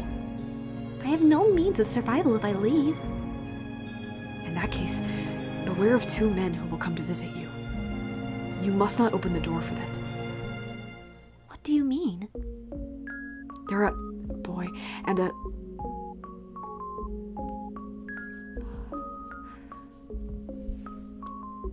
Why do I lose my voice for all the most important details? Is this really the cottage by the lake? Take a look out the window and see for yourself.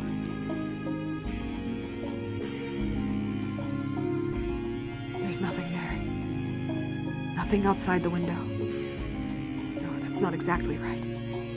A reddish-black fog churns beyond the window. A pretty lake, is it not? Not that I have any place talking about beauty. Now I understand. This isn't the real world. Is it your world then, Morgana? Or is it a world within our dreams? May I ask who you are? I once spent much time at your side. This is also very strange. It was always you who was talking to me, and now you don't even know my name. Shall we talk for a bit, Morgana? If you're going to try to convince me to leave, I won't have it. And please watch what you say. There's something very unsettling about your choice of words. As you wish. In that case, let's talk about ourselves. For so long, I fought to fend off the things you said. Not because I had any particular dislike for you, but because I was afraid of how entrancing the sound of your voice was. I empathized with the feelings seething through your words, and that understanding almost allowed them to consume me. There was a mysterious magnetism to your voice, and as emotionally unstable as I was at the time, I couldn't possibly have withstood giving into it. You're saying my voice is unpleasant? Not at all. It was beautiful. Frighteningly so. I want to try again. I want you to tell me about yourself. The things you see and feel. I will not be telling you or anyone else about myself.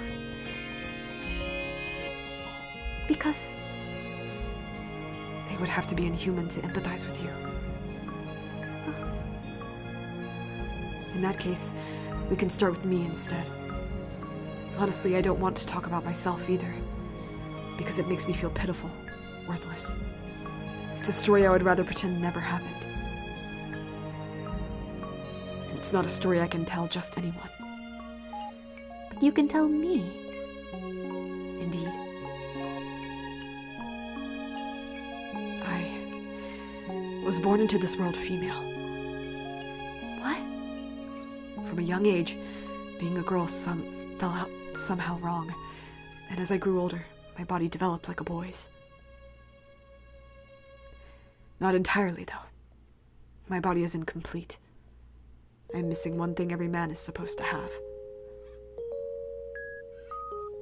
The change drove my mother to madness, and she hid me away.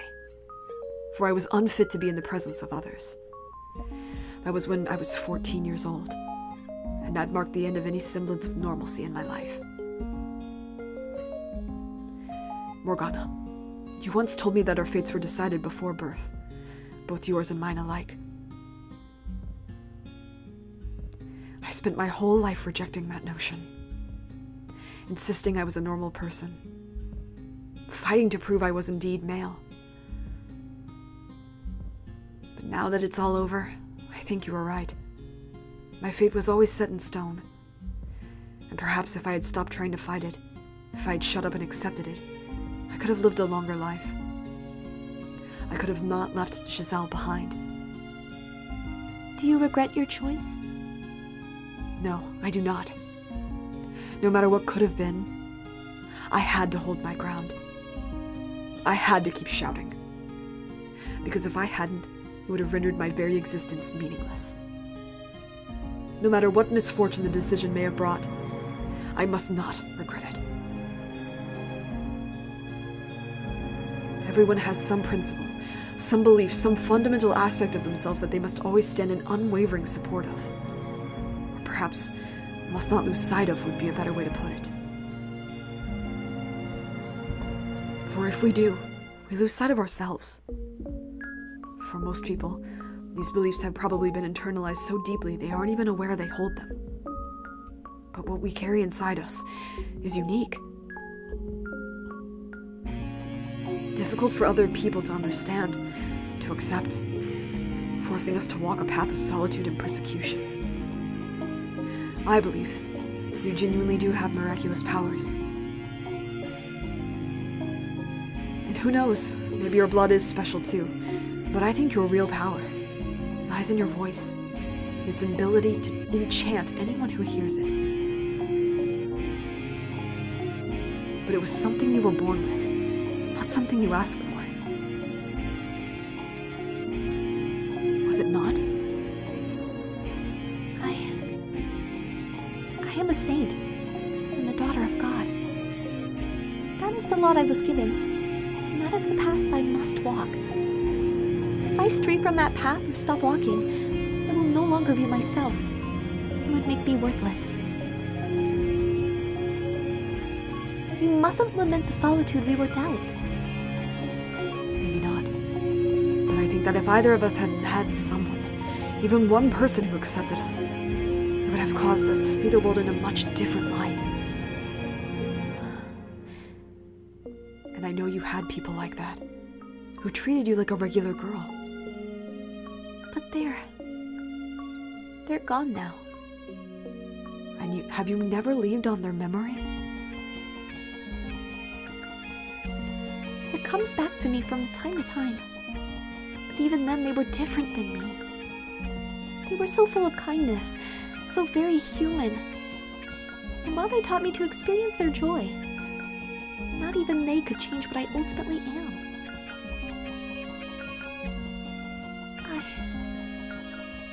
I left my humanity behind far too early in my life. What about you? Do you have anyone special? I do. And do they treat you like a normal person? She does. However, you still know that you're different, that you can't fit in with everyone else, that you're abnormal. You do, don't you? I am very conscious of that fact. That on a fundamental level, I am still gray. And that so long as I am who I am, I will always be so. Nevertheless, her acceptance allowed me to step onto the path she walked. A path wide enough even for me, despite my abnormality. You are, I expect, only half right about that. You're a man capable of making compromises, with a spirit strong enough to try to walk the path of humanity, while still being an outsider to it. I could never do that. Someone could be standing there, some ordinary but incredibly kind and accepting person, holding their hand out for me, and I don't think I could take it. Because I know that if I do, it will only bring more pain. So if I am to take anyone's hand, it must be someone inhuman.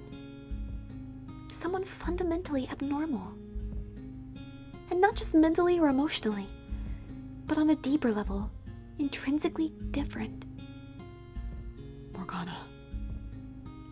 Maybe you could do it. Maybe you could understand even the tiniest bit of my fate.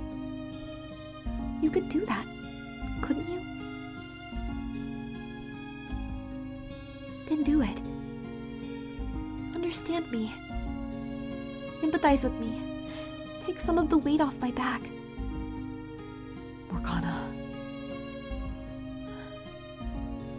I have every intention of doing anything I can.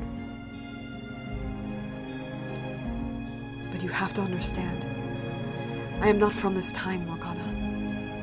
I cannot promise you I will be around much longer. So instead, take as much time as you need to find someone who will accept you. And with them, slowly bring yourself back onto the path of humanity. It will not be easy. I know. Constant fear looks at the looks people give you, dreading the things they think and feel about you. Terrified by the thought they might abandon you at any moment. The ever-present anxiety about whether you'll be able to fit in with them. But I know you can do it. I know you can bring yourself back to a place you can love. Like what you had 4 years ago.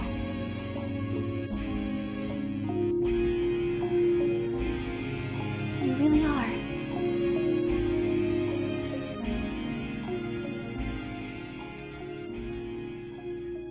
Michelle, you may think talking to my past self can change something, but you're sorely mistaken. Nothing of the girl you see there remains. Poke and prod at the past all you like. It won't change anything, my dear. It's all too far gone to have any effect.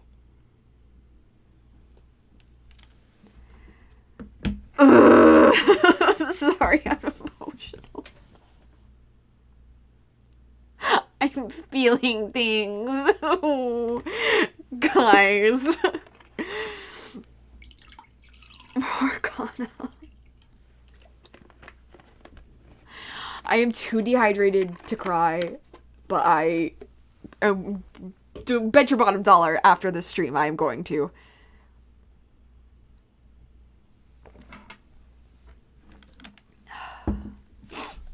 Michelle? Michelle, are you there? Are you alright? Get up, Michelle, please!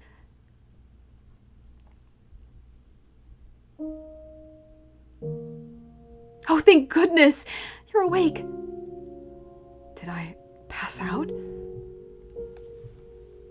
Ah, you're awake! Are you okay? Did you hit your head? Nelly. You gave everyone a big scare, dearest Michelle. All of a sudden you were just on the ground. Were you feeling unwell?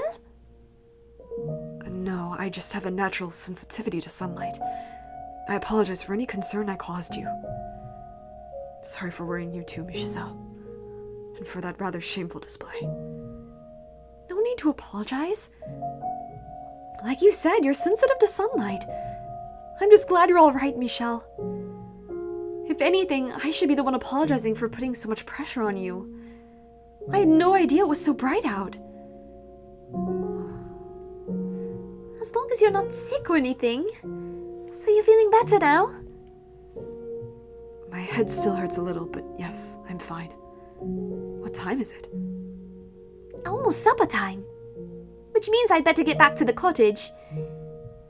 Was I really out that long?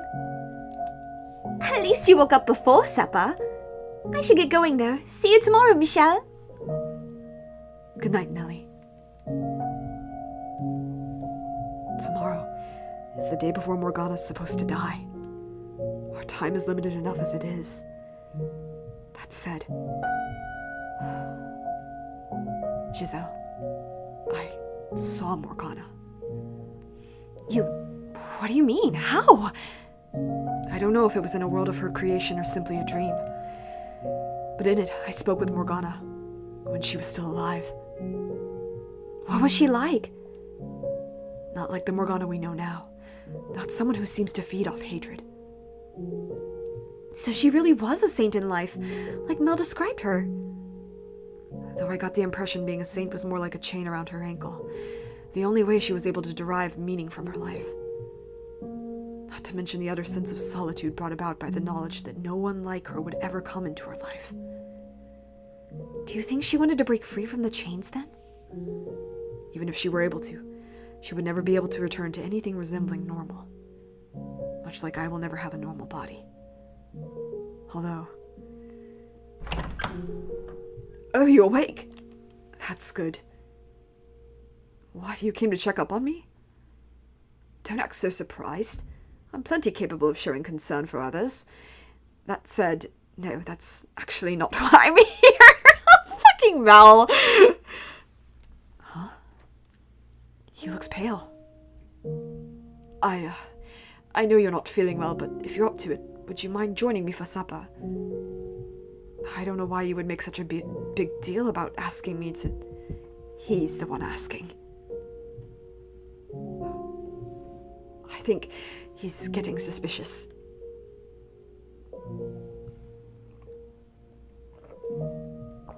I see.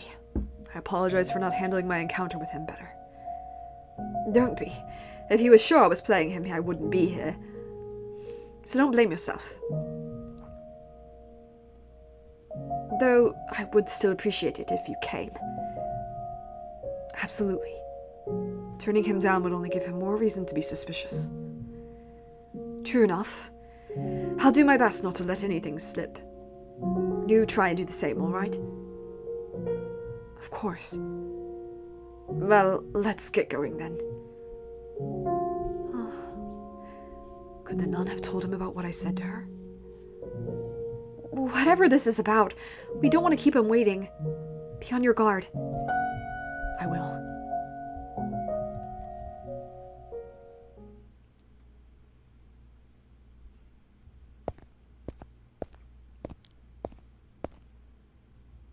Here he is.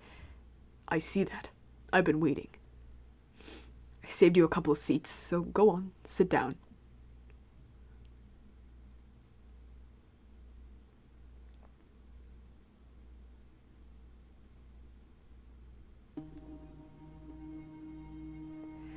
Riveting conversation, my friends. This is unbearable. What's the matter, Mel? You've hardly touched your food. Lost your appetite? I've never been a very big eater. No? Then why don't you give the rest to your friend here? It's a bit bland, but it's passable. Wouldn't you say? This pressure's nothing if not overwhelming. How does he expect anyone to eat with air so tense? And Mel refuses to even look at him. Considering he's the reason Mel's involved in this at all, I can understand not wanting to make eye contact.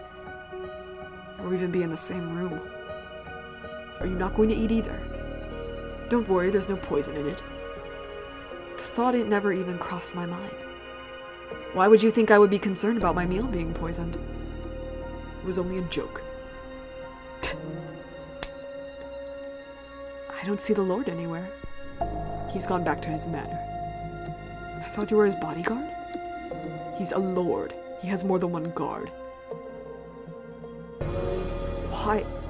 Why did you invite us to supper? Is there any reason I shouldn't have? That plenty. Such as? Like... I imagine anyone would feel a bit overwhelmed dining with the Lord's personal bodyguard. Like that! In fact, I'm surprised you two knew each other at all, let alone were on good enough terms to share supper together. You haven't told this man anything, have you, Mel? Nothing. All I told him was that you were the Lord's bodyguard. I see. You want to know what kind of terms we're on? What? We're accomplices. Such a shame this was how your reunion had to turn out. You finally get to see him again only to learn he's a criminal. Wait, what crimes might you be referring to? Take a guess. What sort of atrocities do you think we're committing? What is he doing? Why would he tell you that? He wants to gauge my reaction, I assume. I have to choose my words carefully. I can't say too much, but I won't get anywhere saying nothing either. How should I handle this? I have no idea. All I'm asking you to do is guess. Just say the first thing that comes to mind. You're putting me on the spot, telling me my friend is a criminal and asking me to guess his crime. Do you honestly think you would get any sort of answer out of me? You make a fair point. Then allow me to change the question. If you found out a friend of yours was a criminal, would you still be able to be their friend? question make you uncomfortable too? Consider it a sort of sideshow to liven up our meal. Don't take it so seriously. It would depend on if they felt guilty about what they've done, and if they have any intention of making penance for their crimes. And Mel, well, he's someone who would be ashamed of any wrongdoing he might or might not have participated in. I see. What about you? If you had done something you knew to be wrong, would you be ashamed? Would you make penance? Maybe, maybe not. You have one hell of a friend here, Mel. Michelle. That was your name, wasn't it? Do you have any other friends? I don't have many, no. Any in this land? No. Why do you ask? I don't have any friends here either. Or maybe I never had any at all. Want to be friends? Actually, he's just lonely. Maybe he wants to be your friend, Michelle. Somehow I doubt that. Yeah, I guess not. Any family?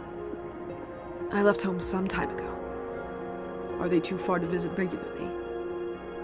Why do you want to know? I'm in a similar situation myself. And I thought it might be nice to find some common ground. I find it difficult to take him at his word. So you made the long journey all the way out here so you could see him? That I did. This is just a small detour in his travels. That's what you told me, isn't it? That's right. How very gracious of you to go so far out of your way for him. Oh, and Mel, I have a question for you as well. What kind of question? Think of it like a little game. You're standing on the edge of a cliff. On your left is your sister, and on your right, him. They're both about to fall. You can only save one of them. Whose hand do you grab? Surely this isn't the first time you've heard this scenario proposed. It's not real. It's just hypothetical. Don't take it so seriously. Come on, it's just a game. You know that, right?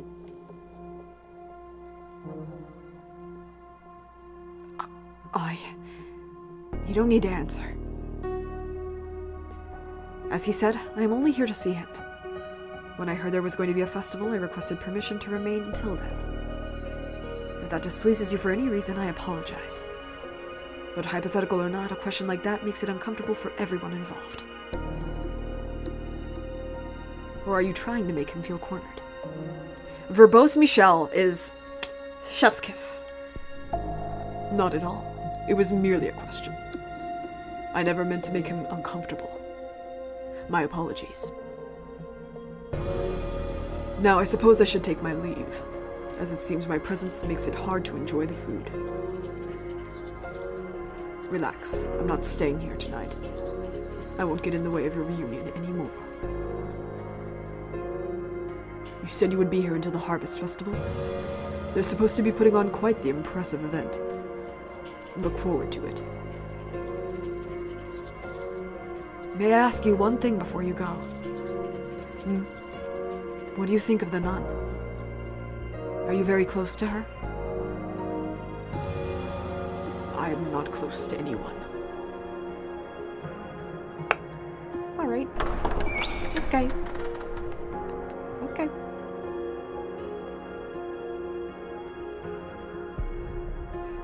So, yeah, thank you.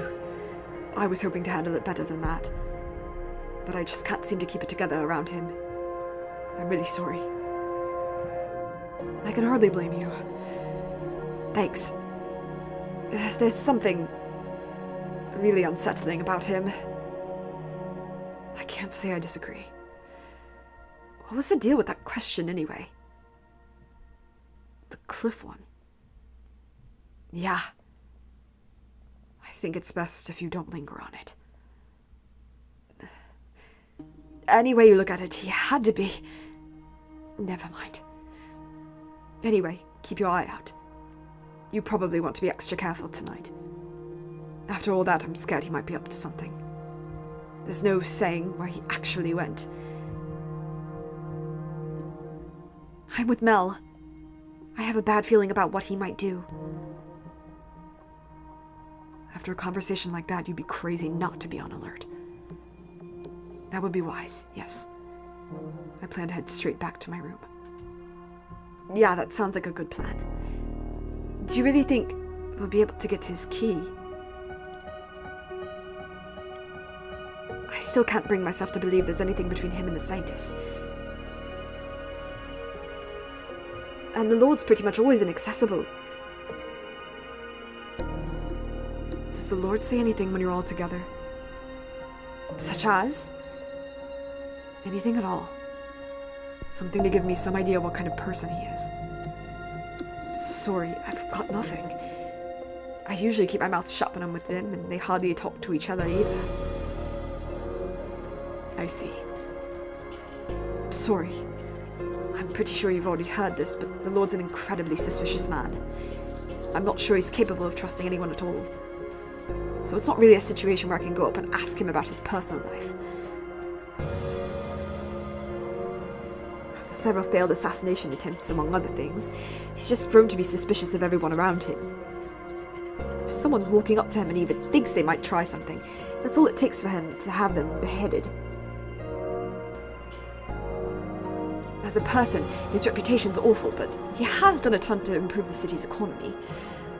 So the merchants and artisans think he's alright. And out of curiosity, what is the Lord's name? Huh? Oh, you don't know that either? His name is Jean-Francois Barnier.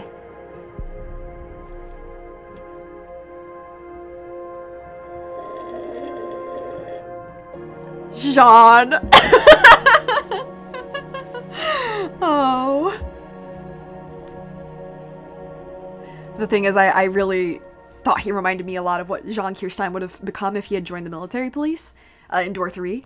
And it cracked me up that his name is Jean in this story. What? That name doesn't fit him at all. Not one bit. He does not look like a Jean-Francois. Could that mean he's not the Lord then? No, the Lord is the only other person who did enough to earn Morgana's wrath and be on the receiving end of her reconstruction wish. It has to be him. But between this and the nun being named Marie, things are starting to get a bit muddled. Hold on a second. I think I've heard the name Barnier somewhere. There was a diary in the library when I lived in the mansion, as I recall. Written by someone named Barnier. Actually, now that I think about it, that same diary showed up in Mel's next life. In it, he was complaining about not having gotten the larger of his family estates. And a bad harvest, I think. That was one of the books your family sent you, right? Actually, that was the one book they didn't. It was already in the library when I arrived. You think he could have written it? And here I thought it was just the scribblings of a disgruntled noble. I mean, it is. If the book really is that old, I'm amazed it was in such a good condition for so long. We can't be more than 100 years behind our own time, so it's not inconceivable it would still be in good shape then. But Mel came back many hundreds of years after that. It's almost like it was frozen in time. You know, I think time may have actually been stopped during the times the mansion wasn't present in the living world. I kept it clean, yes, but one person going around dusting wouldn't be enough to keep it from falling into disrepair over hundreds of years. Just what on earth is that mansion? Is it also a part of Morgana's miracle? What's the matter? You've just been standing there staring off into space. Oh, sorry. I got lost in thought. You seem to do that a lot. Just go off in your own world.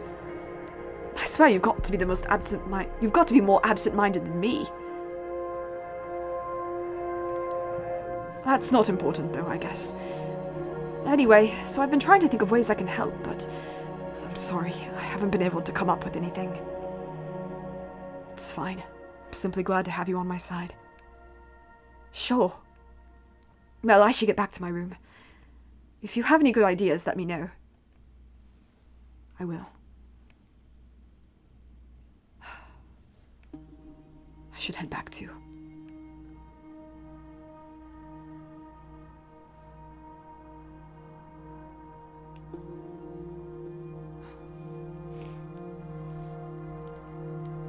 I know we don't have much time, Michelle, and that concerns you, but try not to agonize over it too much. Sorry. After how well yesterday went, it just feels like we've come to a screeching halt. Honestly, I'm having trouble processing everything. How about for now, we just focus on the immediate issues? I suppose.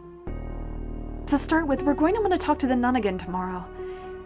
We might have an easier time of it if we brought Mel or Nellie along. She'd probably be more inclined to believe us about the observation tower if it came from them. That might work, although it presents another potential problem. What if she doesn't believe them? You could put the two of them at risk. And there's also the chance that she's not involved with the swordsman at all, as she claims. In which case, convincing her doesn't get us any closer to getting the truth out of him. Maybe it would be better to approach it from the Lord's. Did you hear that? It came from over by the window. Maybe it's a cat. I'll go check.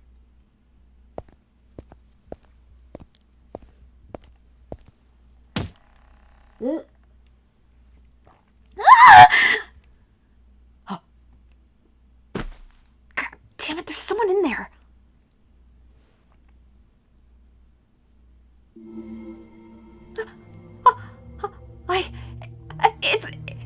It's a ghost! There's a ghost out there! Get away from the window! Hurry, you don't want it to possess you! Calm down. Your scream startled me far more than anything. How am I supposed to calm down? We have to go find Mel and get another room. We can't stay in this one any longer, no way! I don't think it was a ghost. In fact, I'm going to go after them. What?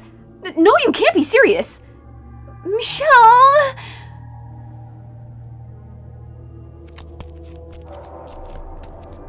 I'm pretty sure they went this way. Let's go back to the mansion. You're chasing a ghost. You're out of your mind. You know, now that I think about it, she's essentially a ghost herself, afraid of another ghost. I think I saw movement in the bushes over there. Is this the one? Ah, you found me! Is that who I think it is? Be a good boy and pretend you never saw me. Got it? I'm off. Hold on. Go after her! Stop, please. I want to talk to you. You stop. Why are you chasing me? For the record, I wasn't breaking in for nefarious reasons. So you don't need to take me into the guards. I'm not going to report you. All I want is to talk. I've got nothing to say to you. Well, I do, so please stop. What's your deal anyway? You some kind of creep? No. How the hell is a man chasing a woman down a dark road not a creep? As if you look any less suspicious. Screw off and stop chasing me, damn it! Then stop running. Is someone there? Perfect. Help, please! I'm being chased by a strange man. What are you? He's going to do terrible things to me.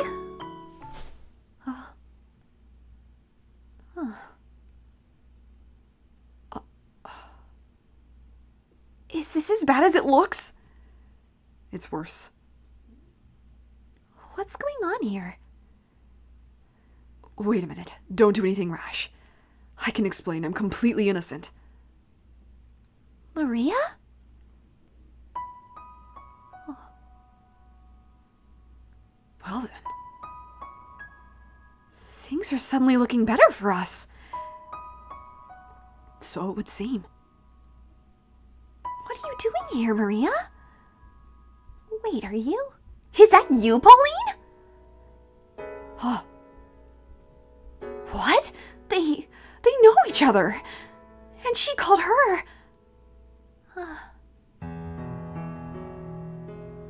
So I was right. That is your name. That is my earthly name. It is not who I am now. I am Marie. I no longer go by that name. Marie? That's your name? That's a fucking laugh. You joking? I am not. In that outfit, you become a nun or something? Not part of the gag. That's why you call yourself Marie, huh? Name suits you a hell of a lot better than me. The Virgin Mary's namesake grows up to be a whore, while sweet little Pauline grows up to be a genuine Virgin Mary. What do you say? Want to take my earthly name and I'll take yours? You don't have to be so crude. This seems like it could go south very quickly. That reminds me. I heard word there was a saintess or whatever at the church here. That you? A saintess, huh? That's just what people call me. I don't actually consider myself a saint. Pure as ever, I see. If it were me, I'd let them put me up on that pedestal, bask in their worship for a while, and then swipe all the ties and get the hell out. You're unbelievable, Maria. Oh, I'm just kidding. Don't take what I say so seriously. What did you come here for, Maria? That's what whores do. We come and go. We're anywhere and everywhere, and then we're gone. You do realize this is a church, right? I know. Sacred ground, no place for a dirty old prostitute like me. I'm going to hell, yada yada. I didn't say that. I would prefer you refrain from working on church property. I was on my way out, in fact. But then that white-haired dude came after me. I do believe you tried to break into my room first. What? You keep your mouth shut. You tried to break in? What for? What's it matter what for? I'm a whore. Maybe someone hired me. Or maybe I came to pillage the tide box. Was it the Lord? Is that who you came to see? Huh? Why would you assume the Lord of all people? There are plenty of other men in need of my services. I thought there might be something between you two. There is nothing between us. Everyone's denying their connections to each other. So, since you're here, Maria, do you want to stop by my place for a bit? So you can grill me about what I'm here for? No, I will admit I'm curious, but if you don't want to talk about it, I won't try and force you. We just haven't seen each other in so long. I'm sure we've got plenty to catch up on. Come on, surely you can stay for tea at least. They don't call you the saintess for nothing, huh?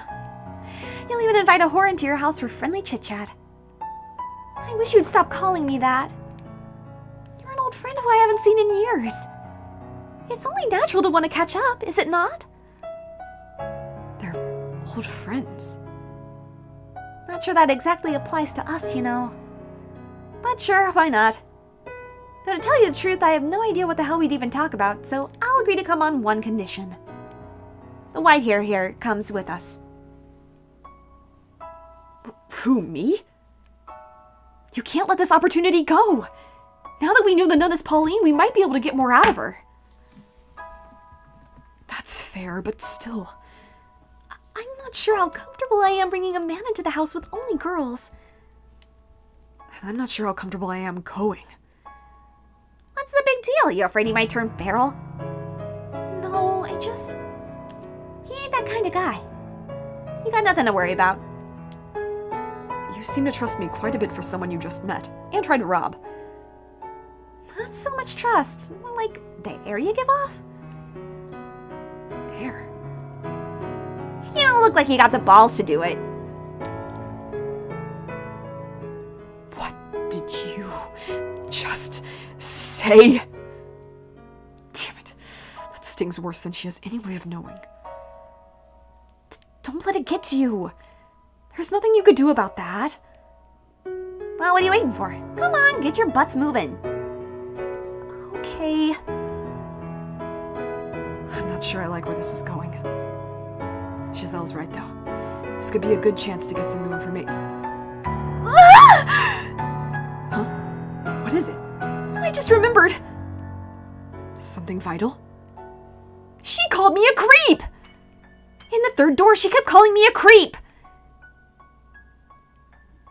It just occurred to me now that she was talking about me like that behind my back. I can't believe she would do that. Let it slide for now. It's something she does in the future, after all. I'm not a creep, am I? Well, considering what you were like at the time, I can't really blame her for thinking that. I wish I could erase that phase of my life entirely. Even I get shivers thinking about the maid me. I honestly don't think it was that bad myself. I'll take that as a compliment. Please do. That maid outfit, though, is quite alright. Bonk! Into horny jail with you, Michelle!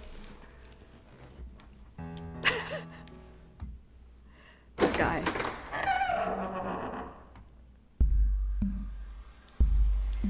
Okay. A little longer? A little longer.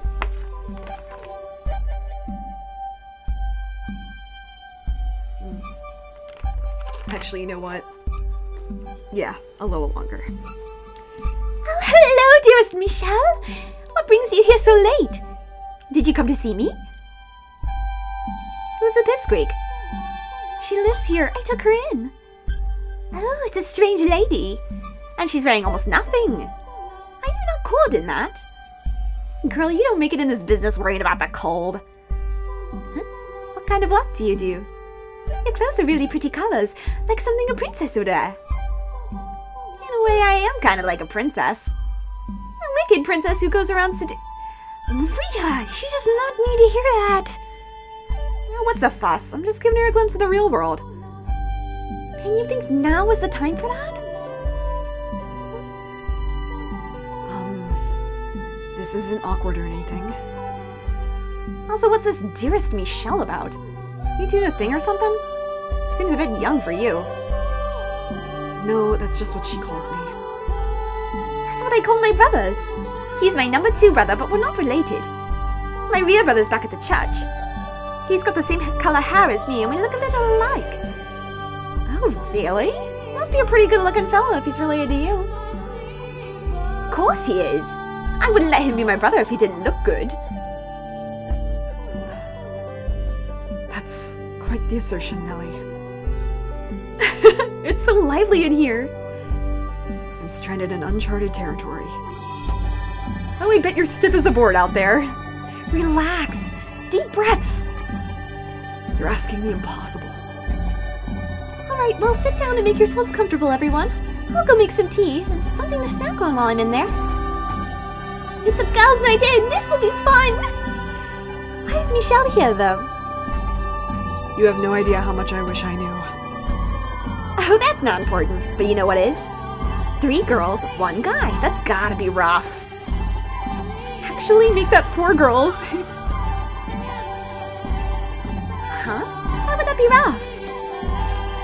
Tell me, you got 3 girls in 1 room. What do you think they're gonna be talking about? Love! Romance! And there he sits all alone in a pink cloud of girl talk. That sounds uncomfortable. And we get to watch him twist and squirm. That sounds like fun! She's learning. What do they think I am, their plaything? I didn't just sense you smiling too, did I?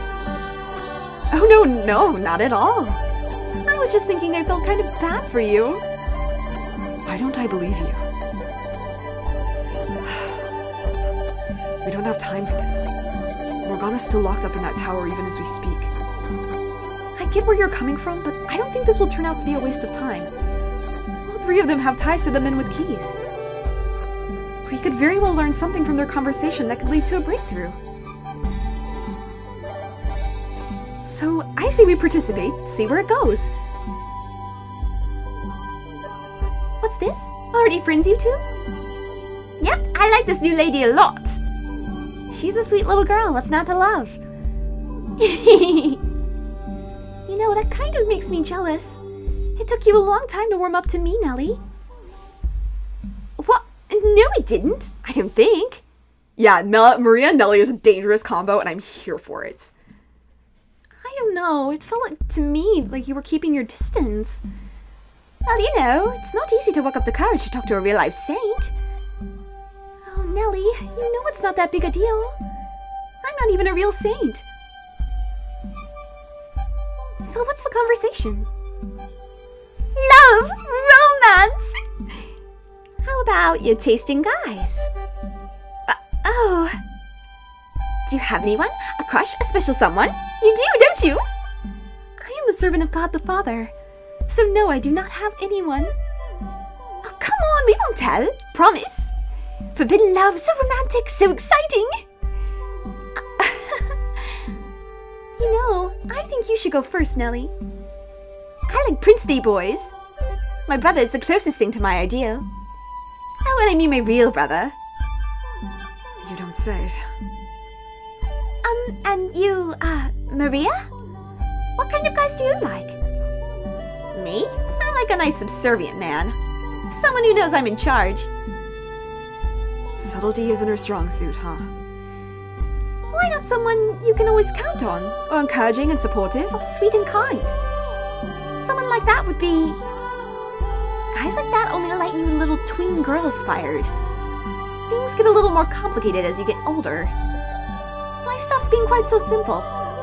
So you start wanting to find someone who will make the daily load of shit even a little bit easier to swallow. Really? I'm not sure I want to grow up anymore. Though I guess that's partly a result of who I am, so maybe, who knows? Maybe you'll have it a little better? I hope so. Okay, now it's your turn, Sister Marie. Me? I suppose I could tell you who my favorite angels are. No, it has to be someone real.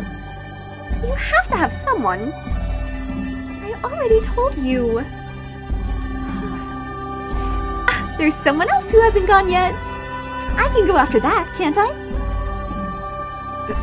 Who else is there?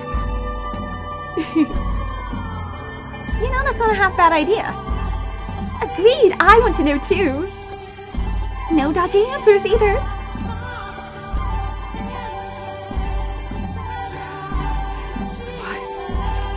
What kind of girl do you like, Michelle? Oh, you're not supposed to bring me into the conversation. Lighten up, loosen up, let us have it. It's a very complicated personal matter. Then how about we make things simple, turn it into a choice? A choice? Of the three of us, who ticks the most boxes on your complicated tastes? Don't think too hard about it, just pick one. Me? The teensy tiny one? Or the nun?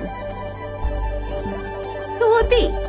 I personally would say Maria's type. What on earth have I gotten myself into? The way they're staring at me. I'm not getting out of this. But Michelle is a taken man, and I do want to know what Maria says, but I am too afraid to say anything else because I just love Michelle and Giselle so much.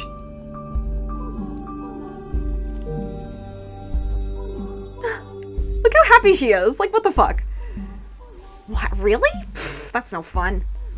You can still tell us what lights your fire at least, even if you've already got someone. Loving someone is a beautiful thing. I will pray for God to grant you both his blessing. What's she like, though? I want to know. Tell us about her. What's she like? She's always smiling. She's a very cheerful, energetic person. The opposite of me in many ways. So is she staying at the mansion with you? No, I am here alone. Does she not feel the same way about you? Unrequited love, is it? You poor thing. I won't be cheap, but I'll keep you company for the night if you want. She loves me too. Then why isn't she here? If you were a couple, you're supposed to stay together. Did you leave her behind when you left? Circumstances prevent us from seeing each other right now. I can always feel her there by my side, but I can't see her. What circumstances? Now, Nellie, we won't be prying. It's a personal matter, one I'm sure isn't easy for him. Will you ever be able to see her again?